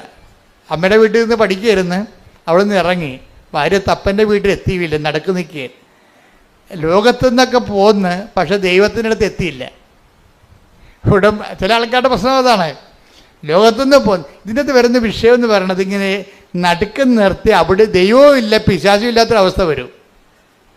അങ്ങനെ നമുക്ക് ഉടമ്പടി മുന്നോട്ട് പോകാൻ പറ്റത്തില്ല. ഉടമ്പടിയെ സംബന്ധിച്ചിടത്തോളം നമ്മളൊരു ഉടമ്പടി എപ്പോഴും ഒരു നിലപാട് ജീവിതമാണ്. ദൈവത്തിൻ്റെ കൂടെയാണെങ്കിൽ ദൈവത്തിൻ്റെ കൂടെ തന്നെ. അപ്പം നമ്മളെന്താണ് ചെയ്യേണ്ടത്? നമ്മളെപ്പോഴും വിജിലൻ്റ് ആയിരിക്കും. എന്താണ്? ഞങ്ങളെ പ്രലോഭനത്തിൽ ഉൾപ്പെടുത്തരുത്, പണിയുണ്ടാക്കരുതെന്ന് അർത്ഥം. കർത്താവ് പഠിപ്പിച്ച പ്രാർത്ഥനയാണ്. ദൈവത്തിൻ്റെ പക്ഷം ചേരാൻ പത്രോസിന് വാളെടുക്കാനുള്ള അവസരങ്ങൾ ഉണ്ടായിരുന്നു. പത്രോസ് വാളെടുക്കുകയും ചെയ്ത്. അത് കർത്താവിനെ തന്നെ രക്ഷിക്കാൻ വേണ്ടിയാണ് വാളെടുത്തത്. പക്ഷെ കർത്താവ് പറഞ്ഞ് അങ്ങനെ നീ വാളെടുത്ത് എന്നെ രക്ഷിക്കണ്ട എന്ന് പറഞ്ഞ്. അതാണ് സംഭവം. അപ്പം വാൾ ഉറയിലിട്ടിട്ട് അവൻ മാറി നിന്ന് അത് പറഞ്ഞ് ഇപ്പം പിതാവിൻ്റെ സമയമാണ് എന്ന് പറയും. ഇപ്പം നീ എന്നെ ഇങ്ങനെ രക്ഷിച്ചിട്ടും വലിയ കാര്യമില്ല, ഇപ്പം ഇത് ക്ലേശങ്ങളുടെ സമയമാണ്. അപ്പോൾ ഈശോ എന്താ പ്രാർത്ഥിക്കണത്? പിതാവേ, അങ്ങേ പുത്രനെ മഹത്വപ്പെടുത്തണമേ. അതാണ് വിഷയം. അതിനെല്ലാം സമീപനങ്ങളുണ്ട്. സുവിശേഷം കരുത്താർന്നൊരു സമീപനമാണ്. നമ്മളെ വിശുദ്ധിയോടെ തുടരുകയും ചെയ്യണം, അതേസമയം തന്നെ പ്രലോഭനങ്ങളെ അതിജീവിക്കണം. അതേസമയം നമുക്കെതിരെ വരുന്ന ബലപരീക്ഷണങ്ങൾക്ക് ദൈവത്തെ കക്ഷി ചേർക്കുകയും ചെയ്യണം. വളരെ തന്ത്രപരമായൊരു ജീവിതമാണിത്. തന്ത്രപരമായ ജീവിതമാണ്. അത് യേശു ജീവിച്ച് തീർത്ത ഒരു ജീവിതമാണ്. യേശു ജീവിച്ച് തീർത്തൊരു ജീവിതം. ഇതിന് നമുക്ക് മൊത്തം അനുകരിക്കാൻ പറ്റുമോ എന്ന് ചോദിച്ചു കഴിഞ്ഞാൽ നമുക്ക് ഓരോ മനുഷ്യനും അതിൻ്റെതായിട്ടുള്ള പരിമിതികളുണ്ടെങ്കിലും നമ്മുടെ ഭാഗത്തുനിന്ന് ഒരു സുവിശേഷ വിഹിതമായി ജീവിക്കണം എന്നുള്ള ബോധം ഉണ്ടാകണം. അപ്പം അങ്ങനെ നീ സുവിശേഷ വിഹിതമായി ജീവിക്കണം എന്ന് ഇപ്പം നിൻ്റെ ഉടമ്പടിയിലെ ഉദ്ദേശം നിൻ്റെ കടങ്ങൾ മാറണമെന്നല്ലേ, അല്ലെങ്കിൽ കച്ചവടം നടക്കണമെന്നാണ് ഉദ്ദേശം, അല്ലെങ്കിൽ കടങ്ങൾ മാറണം. ഇപ്പം ഈ ജോർജിയുടെ സാക്ഷി എന്താണെന്നറിയാവോ? ജോർജിയുടെ ഒന്നാമത്തെ വിഷയം എന്ന് വെച്ചാൽ ജോർജി ഒരു ഹോൾസെയിൽ കട നടത്തിക്കൊണ്ടിരിക്കുകയാണ്, വാടക നടത്തിക്കൊണ്ടിരിക്കുകയാണ്. 15 ലക്ഷം രൂപയുടെ സാധനം അതിൻ്റെ അകത്തുണ്ട്. 15 ലക്ഷം രൂപയുടെ സാധനം അതിൻ്റെ അകത്തുണ്ട്. പക്ഷെ പെട്ടെന്നൊരു പ്രശ്നം ഉണ്ടായി. എന്താ പ്രശ്നം ഉണ്ടായത്? എല്ലാ കടക്കാർക്കും ഉണ്ടായിക്കോണം ആ പ്രശ്നം. കാര്യം കടകളും അതുപോലെയുള്ള വിഷയങ്ങളുമെല്ലാം ലോകത്ത് ഭയങ്കരമായിട്ടുള്ള ഗതിവ്യതിയാനങ്ങൾ ഉണ്ടാകണില്ലേ? ഇപ്പം മലേഷ്യൻ റബ്ബർ ഇവിടെ ഇറക്കുമതി ചെയ്യാൻ ഗവൺമെൻറ് ഒപ്പിട്ട് കൊടുത്ത്. അപ്പോൾ എന്ത് പറ്റി? നാട്ടിലെ റബ്ബറൊക്കെ ഇരിപ്പായി പോയില്ലേ? വില കുറഞ്ഞു. അതല്ലേ പ്രശ്നം. ഇപ്പം റബ്ബർ കർഷകൻ എന്ത് ചെയ്യാണ്? വെട്ടുകാരുടെ വില കൂടിയപ്പോൾ എന്നാ പറ്റി? ഉടയക്കാരൻ തന്നെ വെട്ടാൻ തുടങ്ങും. വെളുപ്പിന് എഴുന്നേറ്റ് 3 മണിക്ക് പോയി. അല്ലെങ്കിൽ ഒന്നും മുതലാകണില്ലേ? 80 ഷീറ്റിൻ്റെ റബ്ബർ മരങ്ങളുണ്ട്. പക്ഷേ വേറെ ആരെക്കൊണ്ട് വെട്ടിച്ച് കഴിഞ്ഞാൽ ഇതിൽ കിട്ടുന്ന മീതിയും കൊണ്ട് അവൻ പോവും. അപ്പോൾ എന്ത് ചെയ്യും? ഉടയക്കാലം തന്നെ വെട്ടാൻ തുടങ്ങും. അപ്പോൾ ഇങ്ങനെ ഓരോരോ സമയത്തും നമുക്ക് നമ്മളുടെ തൊഴിലിനും വരുമാനത്തിനുമൊക്കെ പുതിയ വെല്ലുവിളികളുണ്ടാവും. ആ വെല്ലുവിളികളിലെല്ലാം ഉടമ്പടിയിൽ അതിൻ്റെ പ്രൊവിഷൻസ് ഉണ്ട്. എന്താ കാര്യം? ചില വെല്ലുവിളികൾ നമ്മുടെ നിലവിലുള്ള പവർ കൊണ്ട് കൈകാര്യം ചെയ്യാൻ പറ്റാതെ വരും. അത് ഇപ്പോഴല്ല, പണ്ട് മുതലേ ദൈവത്തിന് അറിയാവുന്ന ഒരു ദൈവം അറിഞ്ഞിട്ട് അതിന് സമാധാനം കണ്ടുപിടിച്ചിട്ടുണ്ട്. ചില വെല്ലുവിളികൾ നമ്മളുടെ പവർ കൊണ്ട് തന്നെ നമ്മൾക്ക് അതിനെ പ്രതിരോധിക്കാൻ പറ്റാതെ വരും. അതിനാണ് പറയണത് എന്താണ്? മെരിറ്റ്, നമ്മുടെ മെരിറ്റ്. ചില വെല്ലുവിളികൾ നമ്മുടെ മെരിറ്റ് കൊണ്ട് ചെയ്യാൻ പറ്റാതെ വരും. അതുകൊണ്ടാണ് ബൈബിൾ പുതിയ ഫോർമുല വെച്ചിരിക്കുന്നത്. എന്താണ്? Not by merit but by grace. അതാണ് നമ്മൾ എഫേസ്യർ 2:8 അതാണ് ഉടമ്പടിയുടെ അടിസ്ഥാന പ്രമാണം. Not by merit but by grace. പിന്നെ എന്താണ് പറയുന്നത്? നമ്മൾ അത് Ephesians 2:8. പിന്നെ നമ്മൾ എന്താ പറയണത്? സക്കറിയ, ഇതിപ്പോൾ ആദ്യകാല ധ്യാനം നോക്കിയാൽ മതി. സക്കറിയ 4:6 എന്താ പറയണത്? സൈന്യത്താലേ അല്ല, ശക്തിയാലേ അല്ല, കർത്താവിൻ്റെ ആത്മാവിനാൽ. അപ്പം ജീവിതത്തിനെതിരെ വരുന്ന ചില വെല്ലുവിളികൾ നമ്മുടെ ശക്തിയും സൈന്യവും കൊണ്ട്, ആളുകൊണ്ടോ അർത്ഥം കൊണ്ടോ നേരിടാൻ പറ്റത്തില്ല. ഞാൻ ചില സമയത്തൊക്കെ നോക്കുമ്പോഴേ ഈ ചില പെരുമ്പാമ്പൊക്കെ കഴിഞ്ഞ ദിവസങ്ങളിൽ ഞാനൊരു വീഡിയോ എൻ്റെ ശ്രദ്ധയിൽ കണ്ടോ, അതായത് എന്തോ സീരിയസ് ആയിട്ടുള്ള കാര്യം നോക്കേണ്ട സമയത്ത് വേറൊരു വീഡിയോ കയറി വന്നു. എന്ന് വെച്ച് കഴിഞ്ഞാൽ ഒരു ആമ, ഒരു പട്ടി ഇങ്ങനെ വായിൽ ഇങ്ങനെ വാ പൊളിച്ചുകൊണ്ട് അതിൻ്റെ നാക്കൊക്കെ നീട്ടിക്കൊണ്ട് ഇങ്ങനെ കിതച്ചുകൊണ്ട് ഒരു ആമയുടെ അടുത്ത് നിൽക്കുകയാണ്. ആമേ, കുഞ്ഞാമ അല്ല ഈ നടുത്ത്. അപ്പോൾ ഈ പട്ടി നാക്ക് നീട്ടിക്കൊണ്ട് നിൽക്കുന്ന സംഭവം ആമ എന്തോ അനങ്ങണ പോലെ കണ്ട് ആമ അതിൻ്റെ തോട്ടിൽ നിന്ന് തല വലിച്ച് പുറത്തിട്ടിട്ട് പട്ടിയുടെ നാക്കെ കയറി കടിച്ചവരോട് പട്ടി കിടന്ന് കാറിയിട്ട് പട്ടി പെടുന്ന പാട്. ഒരു കുഞ്ഞാമ കടിച്ചിട്ട് അവൻ കാറിയിട്ട് അതിനെ ആമയുണ്ടെങ്കിൽ പട്ടി നാക്കൊന്നും കടി വിടണില്ല. ഒരു പ്രത്യേക സിറ്റുവേഷൻസ് എന്ന് ഈ ജീവിതത്തിൽ ഇതുപോലെ നമ്മൾക്ക് നിസ്സാരമാകുന്ന വിഷയങ്ങൾ കയറി നമ്മളെ വല്ലാതെ അങ്ങോട്ട് പിടിക്കും. ഒരു ആമയാണെന്ന് പറഞ്ഞൊരു പക്ഷേ പട്ടി ആമ കടിവിട്ടിട്ടല്ല പട്ടിക്ക് പോകാൻ പറ്റത്തുള്ളൂ. അപ്പോൾ നമ്മൾ നിസ്സാരമല്ലെന്നാണ് പട്ടിയും കണ്ടത്. അതാണ് എൻ്റെ വയറ്റെന്നൊക്കെ എന്നെ പോയി നിന്നത്. പക്ഷെ അത് കയറി പിടിച്ച്. ഇതുപോലെ നിസ്സാര പ്രശ്നങ്ങളും നമ്മളെ വല്ലാണ്ട് രീതിയിൽ ബാധിക്കും. ഇങ്ങനെ നിസ്സാര പ്രശ്നങ്ങൾ വല്ലാതിൻ്റെ ബാധിക്കുമ്പോൾ തന്നെയാണ് നമ്മളെന്ത് ചെയ്യും, ഇങ്ങനെയുള്ള അലപരാധി തരങ്ങളൊക്കെ ജീവിതത്തിൽ നിന്ന് ഒഴിവാക്കാൻ വേണ്ടിയാണ് പ്രൊട്ടക്ഷന് വേണ്ടി നമ്മൾ ഉടമ്പടിയിൽ ഒരു പ്രൊവിഷൻ ഉണ്ട്. പ്രൊട്ടക്ഷൻ, സംരക്ഷണം എന്ന് വെച്ച് കഴിഞ്ഞാൽ നമ്മൾ ഈ വഴിയിലൊരു അപകടമാണെന്ന് കണ്ട കർത്താവ് നമ്മളെ അതവിടെ ചെന്ന് ചാടാതിരിക്കാൻ വേണ്ടി വേറെ വഴിയിലൂടെ കൊണ്ടുപോകും. ഇപ്പോൾ വേറെ വഴി ഉണ്ടാകുമോ? ശരിക്കും പറഞ്ഞാൽ പ്രാർത്ഥിക്കാത്തത് കൊണ്ടാണ് നമ്മൾ ഈ വഴി ചെന്ന് ചാടണത്. എല്ലാത്തിനും സേഫായിട്ടുള്ള വഴികളുണ്ടാവും. നമുക്ക് സേഫ് തോന്നാത്തതിൻ്റെ കാരണം നമ്മുടെ പ്രാർത്ഥനാ ജീവിതത്തിൽ പുലിവാലുള്ളത് കൊണ്ടും പെരുമാറ്റത്തിൽ കുഴപ്പങ്ങളുള്ളത് കൊണ്ടുമാണ്. ഇപ്പോൾ ഉദാഹരണത്തിന് ഞാനൊരു ഇപ്പം സമരക്കാരൻ്റെ കഥ പറയാം. സമരക്കാരൻ്റെ കഥ എന്താ? സമരക്കാരൻ്റെ കഥയല്ല, അത് നിങ്ങൾക്കറിയാം. അതല്ല, സമറിയായിലൂടെ ഈശോ ജെറുസലേമിലേക്ക് പോകാൻ വേണ്ടി 2 അപ്പോസ്തലന്മാരെ പറഞ്ഞു വിടും, യാക്കോബ് യോഹന്നാന്. അണ്ണന്മാർ നേരെ സമറിയായിൽ ചെല്ലും. അപ്പോൾ അവർ ചോദിക്കും എവിടെ പോകണമെന്ന് ചോദിക്കും. ജെറുസലേമിൽ പോകണമെന്ന് പറയും. അപ്പോൾ അവർ പറയും നിൻ്റെ കൈകാര്യം ഞങ്ങൾ വെട്ടുമെന്ന് പറയും. കാര്യം എന്താണ്? ഞങ്ങൾ സമരക്കാരാണ്, നിങ്ങൾ ജാരസന്തതികൾ എന്നാണ് ഞങ്ങളെ വിളിക്കണത്. നിങ്ങൾ ജെറുസലേം ദേവാലയത്തിൽ നിങ്ങൾ കയറ്റത്തില്ല, അതുകൊണ്ട് നിങ്ങളിവിടെ കൂടി ജെറുസലേം ദേവാലയത്തിൽ പോകാൻ അനുവദിക്കത്തില്ലെന്ന് പറയും. ഇവർ ക്ഷുഭിതരായി പ്രശ്നമായി യേശുവിൻ്റെ അടുത്ത് വരും. കംപ്ലൈൻറ്റ് പറയുമ്പോൾ കർത്താവ് പറയുന്നത് എന്തിനാണ്? നിങ്ങളെന്തിനാ ആ വഴിക്ക് പോയത്? വേറെ വഴി ഉണ്ടായിരുന്നില്ല എന്ന് പറയും. അത് മറ്റൊരു വഴിക്ക് പോയെന്ന്. അതാണ് take the word of God. സ്തുതിക്കട്ടെ, ഹല്ലേലൂയ. ലൂക്ക 9:56. ലൂക്ക 9:56. അവർ മറ്റൊരു ഗ്രാമത്തിലേക്ക് പോയി. മറ്റൊരു ഗ്രാമത്തിലേക്ക്. അപ്പം നിങ്ങൾക്ക് പോയാൽ മതിയല്ല, അതിന് പ്രൊവിഷൻ ഉണ്ടാകും. അപ്പോൾ ഈ വഴി അല്ലാതെ വേറെ വഴിയുണ്ട്. ഇവർക്ക് എന്താ പ്രശ്നം? ഇവർ കണ്ടത്തടിക്കും മുണ്ടത്തടിയെന്ന് പറഞ്ഞ് നടക്കുന്ന പാർട്ടിയാണ്. അവർക്ക് അവരുടെ തല തീയും എന്തൊക്കെ ഉടമ്പടിയൊക്കെ എടുത്ത് കർത്താവിൻ്റെ കൂടെ ഉടമ്പടി ജീവിതമാണെങ്കിലും കൈയിരിപ്പിത്തിരി മോശമാണ്. അവിടെ പ്രശ്നമേ. ഈ അപ്പോസ്തലന്മാരല്ലേ, അപ്പോസ്തലന്മാർ കർത്താവിൻ്റെ കൂടെ ജീവിച്ചുകൊണ്ട് ഫോർമാറ്റ് ചെയ്തുകൊണ്ട് ജീവിക്കണമല്ല. പക്ഷേ യവന്മാരുടെ കൈയിരിക്കണത് ശത്രുക്കളുടെ തലയിൽ തീയും ഗന്ധകവും വീഴണമെന്നുള്ള ആഗ്രഹക്കാരാണ്. ഉടമ്പടിയൊക്കെയാണ് കാര്യം ശരി, പക്ഷേ നമ്മളെ തൊട്ട് കഴിഞ്ഞാൽ അവൻ്റെ തല തെറിക്കണമെന്നുള്ള മെൻറ്റാലിറ്റി ഉള്ള ആൾക്കാരാണ്. ഈ മെൻറ്റാലിറ്റിയുമായിട്ട് കർത്താവിൻ്റെ കൂടെ ജീവിക്കാൻ പാടാണ്. ഉടമ്പടി ജീവിതം മുന്നോട്ട് പോകത്തില്ല.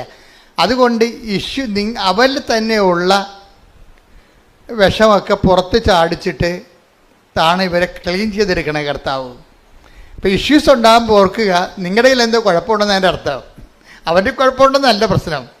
ബൈബിളിൽ കാണിക്കുന്ന രീതികൾ വ്യത്യാസമുണ്ട്. നിങ്ങളുടെ ജീവിതത്തിലെ കുടുംബത്തിലെ അയൽവാസികളുമായിട്ട് പ്രശ്നങ്ങളുണ്ടെങ്കിൽ അതിൻ്റെ അർത്ഥം അവർക്ക് പ്രശ്നമുണ്ടെന്നല്ല, നിങ്ങൾക്കെന്തോ പ്രശ്നമുള്ളതായിട്ട് ദൈവത്തിന് തോന്നണം. നിങ്ങളുടെ കയ്യിൽ ഇരിക്കുന്നത് നാട്ടുകാരുടെ തലയെ തീയും ഗന്ധകവും വീഴാൻ വേണ്ടിയാണ് നിങ്ങൾ നിലകൊള്ളേണ്ടത്. ക്രിസ്തുവിൻ്റെ കൂടെ നടക്കുന്നത് പക്ഷെ അതിൻ്റെ അകത്ത് കഥയൊന്നുമില്ല. ഉടമ്പടി എടുത്തിട്ടുണ്ട്, പക്ഷെ നാട്ടുകാരുടെ തല പോകണമെന്നാണ് നിങ്ങൾ ഉദ്ദേശിക്കുന്നത്. അങ്ങനെയുള്ള കോമ്പറ്റീഷൻ അല്ലാത്ത അലവലായ തരങ്ങളൊക്കെ കയ്യിലുള്ളത് കാരണം ഇതിനെ ഒന്ന് കറകളഞ്ഞെടുക്കാൻ വേണ്ടി ഇടയ്ക്ക് ഉടമ്പടിക്കാലത്ത് ഇഷ്യൂസ് ഉണ്ടാകും. ഇപ്പം നിങ്ങൾ ഓർക്കും ഉടമ്പടി എടുക്കുമ്പോൾ ചില ആൾക്കാർ പറയില്ലേ, എൻ്റെ ഉടമ്പടി ഒന്ന് കയറട്ടെ, നമുക്കൊരു പണി കൊടുക്കാമെന്ന് പറയും. അപ്പോൾ 90 ദിവസം കഴിയട്ടെന്നൊക്കെ പറയത്തില്ലേ, 90 ദിവസം കഴിയട്ടെന്ന്. ഇങ്ങനെ കുറേ പെലിച്ചാളികൾ ഉടമ്പടി എടുത്തിട്ടുണ്ട്. വെച്ച് കഴിഞ്ഞാൽ ആ ഉടമ്പടിക്കാലം കഴിയുമ്പോൾ നിങ്ങൾക്ക് ഇത് എങ്ങനെ വ്രതം പോലെ ഒന്ന് അനുഷ്ഠാനമായിട്ട് തിരിക്കും. ഇതിങ്ങനെ ഈ ഉടമ്പടിക്കാലം ഒന്ന് അനുഷ്ഠാനം പോലെ വെള്ളമടിക്കാതെയും നാട്ടുകാരുടെ മേക്കെട്ട് കയറാതെയൊക്കെ മര്യാദയൊക്കെ ഇങ്ങനെ നല്ല പിള്ള ചമഞ്ഞ് ജീവിക്കും. എന്നിട്ട് ഇവരുടെ ഉള്ളിൽ എന്താണ് കൂട്ടിക്കൂട്ടി വെക്കും പക. എന്നിട്ട് ഉടമ്പടി കഴിയുമ്പോൾ എല്ലാത്തിനും കൂടി ഒറ്റത്തവണ തീർപ്പാക്കും. ഒറ്റത്തവണ തീർപ്പാക്കും. അപ്പം അങ്ങനെ വരുമ്പോഴുണ്ടാകുന്ന പ്രശ്നം എന്ന് വെച്ചാൽ നമ്മൾ ദൈവത്തെ പരീക്ഷിക്കേണ്ട തുല്യമാണ്. അതുകൊണ്ട് ഇങ്ങനെയുള്ള സ്വഭാവം ഉടമ്പടിക്ക് പറ്റാത്ത പേഴ്സണാലിറ്റി ആണെങ്കിൽ ഇടയ്ക്കിടയ്ക്ക് പ്രശ്നങ്ങൾ ഉണ്ടായിക്കൊണ്ടിരിക്കും. ഇപ്പോൾ ഉടമ്പടി എടുക്കുമ്പോൾ പ്രവടാന്ന് പ്രശ്നങ്ങൾ കൂടുകയാണെങ്കിൽ നിങ്ങൾ ഓർക്കണം, ദൈവതിരുസന്നിധി നിങ്ങൾ ഉടമ്പടിക്ക് കൊള്ളാത്ത പേഴ്സണാലിറ്റി ആണെന്ന്. ദൈവം നിങ്ങളെ പരുവപ്പെടുത്താൻ ഉദ്ദേശിക്കുന്നു. You got the point. മനസ്സിലായില്ലേ? നിങ്ങൾ ഉടമ്പടി എടുത്തതിന് ശേഷം അടിക്കടി പ്രശ്നങ്ങൾ ഉണ്ടാവും. അതിന് മുമ്പ് അതിൻ്റെ അർത്ഥം എന്താണ്? ദൈവം നിങ്ങളെ നോട്ടം വെച്ചിരിക്കുന്നു. എന്താ കാര്യം? നിങ്ങളെ ഉടമ്പടിക്ക് പറ്റാത്ത ഉരുപ്പടിയാണ്. നിങ്ങളെ മുന്നോട്ട് കൊണ്ടുപോകണമെന്നുണ്ടെങ്കിൽ കുറച്ച് പ്രശ്നങ്ങൾ ഉണ്ടാക്കിയിട്ട് നിങ്ങളെ പരുവപ്പെടുത്തി ചിലയിടത്തൊക്കെ തോറ്റു കൊടുക്കേണ്ടി വരും, ചിലയിടത്ത് കർത്താവിനെ പ്രതി ക്ഷമിച്ചു കൊടുക്കേണ്ടി വരും, ചിലയിടത്ത് ശാന്തതയാകേണ്ടി വരും. അതുകൊണ്ടാണ് പറയണത്. ആ വായിച്ച സുഷ്മത ദേവാലയത്തിലേക്ക് പോകും, വിട്ടിയുടെ അതൊന്ന് വായിച്ചേ. സഭാപ്രസംഗി 5:1 വായിച്ചേ. ദേവാലയത്തിലേക്ക് പോകുമ്പോൾ പറഞ്ഞ ദേവാലയത്തിലേക്ക് പോകുമ്പോൾ സൂക്ഷ്മതയുള്ളവനായിരിക്കുക, ശ്രദ്ധിച്ചു കേൾക്കാൻ അടുത്തു ചെല്ലുന്നതാണ് വിഡ്ഢിയുടെ ബലിയർപ്പണത്തെക്കാൾ ഉത്തമം. ബലിയർപ്പണം അത് ആചാരാനുഷ്ഠാനം, ഉടമ്പടിയുടെ ആചാരാനുഷ്ഠാനങ്ങളൊക്കെ നടത്തും. പക്ഷെ എന്താ പ്രശ്നം? അതേസമയം ശ്രദ്ധ ഉണ്ടാകത്തില്ല. ദൈവികമായ കാര്യങ്ങളിൽ തങ്ങൾ ഉടമ്പടിയിലാണെന്നുള്ളതിനെക്കുറിച്ച് ബോധം ഉണ്ടാകത്തില്ല. ആചാര അനുഷ്ഠാനങ്ങളൊക്കെ ഉടമ്പടി പ്രകാരമൊക്കെ ചെയ്തുകൊണ്ടിരിക്കും, ഓട്ടോമാറ്റിക്കായിട്ട് ചെയ്തുകൊണ്ടിരിക്കും. പക്ഷെ തങ്ങൾ ഉടമ്പടി ജീവിതത്തിലാണെന്നുള്ള, ഉടമ്പടി ഒരു ജീവിതമാണെന്നോ ജീവിത രീതിയാണെന്നോ എന്നതിനെക്കുറിച്ച് ബോധം ഉണ്ടാകത്തില്ല. അങ്ങനെയുള്ള ആൾക്കാരാണ് ബൈബിള് വിഡ്ഢികളെന്ന് വിളിക്കണത്. അതാണ് വിഷയം. അപ്പം ആവശ്യമില്ലാത്ത നമ്മൾ വിഡ്ഢികളായിട്ട് കാര്യമില്ല. ഈ ഉടമ്പടി പക്കയായിട്ട് ദൈവത്തിൻ്റെ വചനം അനുസരിച്ച് അവൻ എന്ത് കാര്യം വന്നാലും അവൻ പറയണ പോലെ ചെയ്യണം. അല്ല പത്രം കൊടുക്കുന്ന കാര്യത്തിൽ മാത്രമല്ല, അനാഥാലയത്തിൽ പോയി രോഗികളെ കുളിപ്പിക്കുന്ന കാര്യത്തിൽ മാത്രമല്ല, ജീവിതത്തിൽ എന്ത് സംഭവിച്ചാലും ഈ സമയത്ത് എന്താണ് ചെയ്യേണ്ടതെന്നുള്ള വചനത്തിൽ അതിൻ്റെ അകത്ത് സ്റ്റാറ്റ്യൂട്ടറി ഇൻസ്ട്രക്ഷൻസ് ഉണ്ട്. ആ സമയത്ത് എന്താണ് ചെയ്യേണ്ടത്? ഇപ്പം നമ്മൾ നമ്മൾ കൈ പൊള്ളിപ്പോയി, ശരി, അപ്പം ബെർണോൾ തൂക്കണം, ക്ലിയർ അല്ലേ? അപ്പം എന്താ ചെയ്യേണ്ടത്? ഒരു ഇഷ്യൂ വന്നു കഴിഞ്ഞാൽ അതിനുള്ള പൊടിക്കൈ എന്താണെന്ന് ബൈബിളുണ്ട്, അതേ ചെയ്യാൻ പറ്റും, അതേ അപ്ലൈ ചെയ്യാൻ പറ്റത്തുള്ളൂ. അല്ലെന്നുണ്ടെങ്കിൽ നിങ്ങൾ ഉടമ്പടിക്ക് പുറത്തു പോകും. നിങ്ങൾ അവൻ പറയണ പോലെ ചെയ്തോളാമെന്ന് പറഞ്ഞാലല്ല ഉടമ്പടി എടുത്തിരിക്കണേ. അപ്പോൾ അവൻ പറയണ പോലെ ആ വിഷയത്തിൽ ചെയ്തില്ല എന്നുണ്ടെങ്കിൽ ഉടമ്പടി ഓട്ടോമാറ്റിക് ബ്രേക്കിംഗ് സംഭവിക്കും. അപ്പോൾ ആരുടെ കുഴപ്പം കൊണ്ടാണ്? നമ്മൾ അതുപോലെ ചെയ്യാത്ത കൊണ്ട്. അപ്പോൾ പൂർണ്ണ ഉടമ്പടി ബ്രേക്കായി കഴിഞ്ഞാൽ കുഴപ്പം എന്താണ്? ഉടമ്പടി എടുത്തതിൻ്റെ മുഴുവൻ ഉത്തരവാദിത്വവും നമ്മുടെ പേരിലേക്ക് വരും. അതാണ് വിഷയം. ഉടമ്പടി എടുത്തിട്ട് ഉഴപ്പിയാൽ ഉടമ്പടി എടുത്തതിൻ്റെ മുഴുവൻ ഉത്തരവാദിത്വം പലിശ കണക്കിൽ നമ്മുടെ പേരിലേക്ക് വരും. അപ്പോൾ ചില ആൾക്കാർ പറഞ്ഞു, അച്ഛാ ഞങ്ങൾ ഉടമ്പടി എടുക്കാൻ പേടിയായിരുന്നു അച്ഛാ, കാര്യം അത് തെറ്റിപ്പോയാൽ. പക്ഷേ എന്നാ പ്രശ്നം?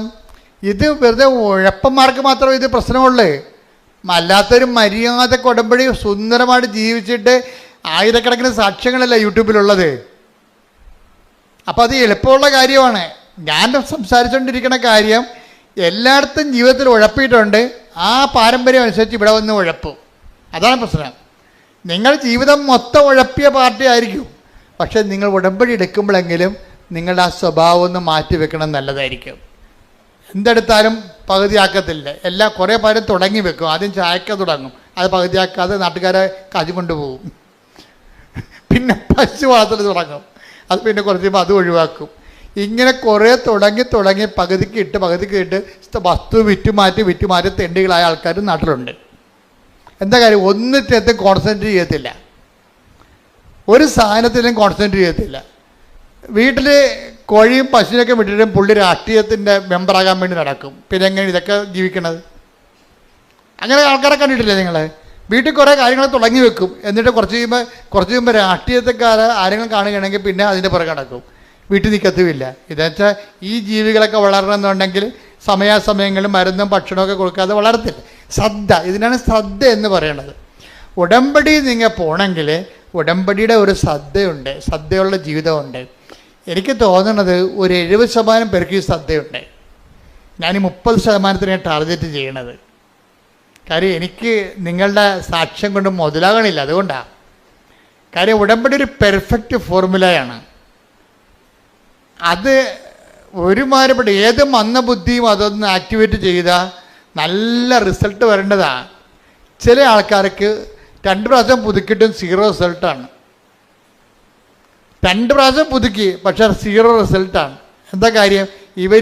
ഞാൻ നേരത്തെ പറയാറുള്ള പോലെ വവ്വാല് കടിച്ച അത്തിക്കാ പോലെയാണ്, പകുതി കടിക്കും, എല്ലാ പഴുത്തരും കയറി കടിക്കും, ഒരെണ്ണം മുഴുവനായിട്ട് തിന്നത്തില്ല, മൊത്തം താഴെ കിടക്കണം കാണാം. എല്ലാ പഴൻ്റെയൊക്കെ സ്വഭാവമാണ്, കണ്ണും മൂക്കും കാണാൻ പറ്റാതെ കണ്ട പഴത്തെ എല്ലാം കയറി കടിക്കും, എന്നിട്ട് പഴുത് തിന്ന് കഴിയുമ്പോൾ അത് താഴെ പോകും. എന്ന് വെച്ചാൽ എല്ലാത്തിനെയും പകുതി ചെയ്യും. ഉടമ്പടിയുടെ എല്ലാത്തിൻ്റെയും പകുതി ചെയ്യും. ഒന്ന് പ്രാർത്ഥിച്ച്, കർത്താവ് ദൈവമേ, പൂർണ്ണമായ ദൈവസ്നേഹത്തോടെ പൂർണ്ണ ഉടമ്പടി ചെയ്ത് ഉടമ്പടി ദൈവ പൈതലിന്റെ പെരുമാറ്റ രീതിയോടെ സുവിശേഷ ജീവിതം നയിക്കാൻ ഞങ്ങളെ സഹായിക്കണമേ. ശ്രദ്ധിക്കട്ടെ,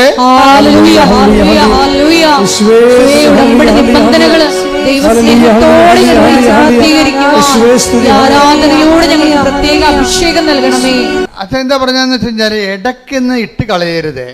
അത് ഇതിൻ്റെ ഒരു പ്രോസസ്സിംഗ് എന്ന് പറയണത്, നിങ്ങളിപ്പോൾ ഞാൻ ജോജിയുടെ കഥ പറഞ്ഞില്ലേ, ജോജിയുടെ കുറേ സാക്ഷ്യങ്ങൾ, ഒറ്റ ശ്വാസത്തിൽ 4 നല്ല സാക്ഷ്യങ്ങളാണ് അത് പറയുന്നത്. അപ്പം അദ്ദേഹത്തിൻ്റെ വിഷയം വെച്ചാൽ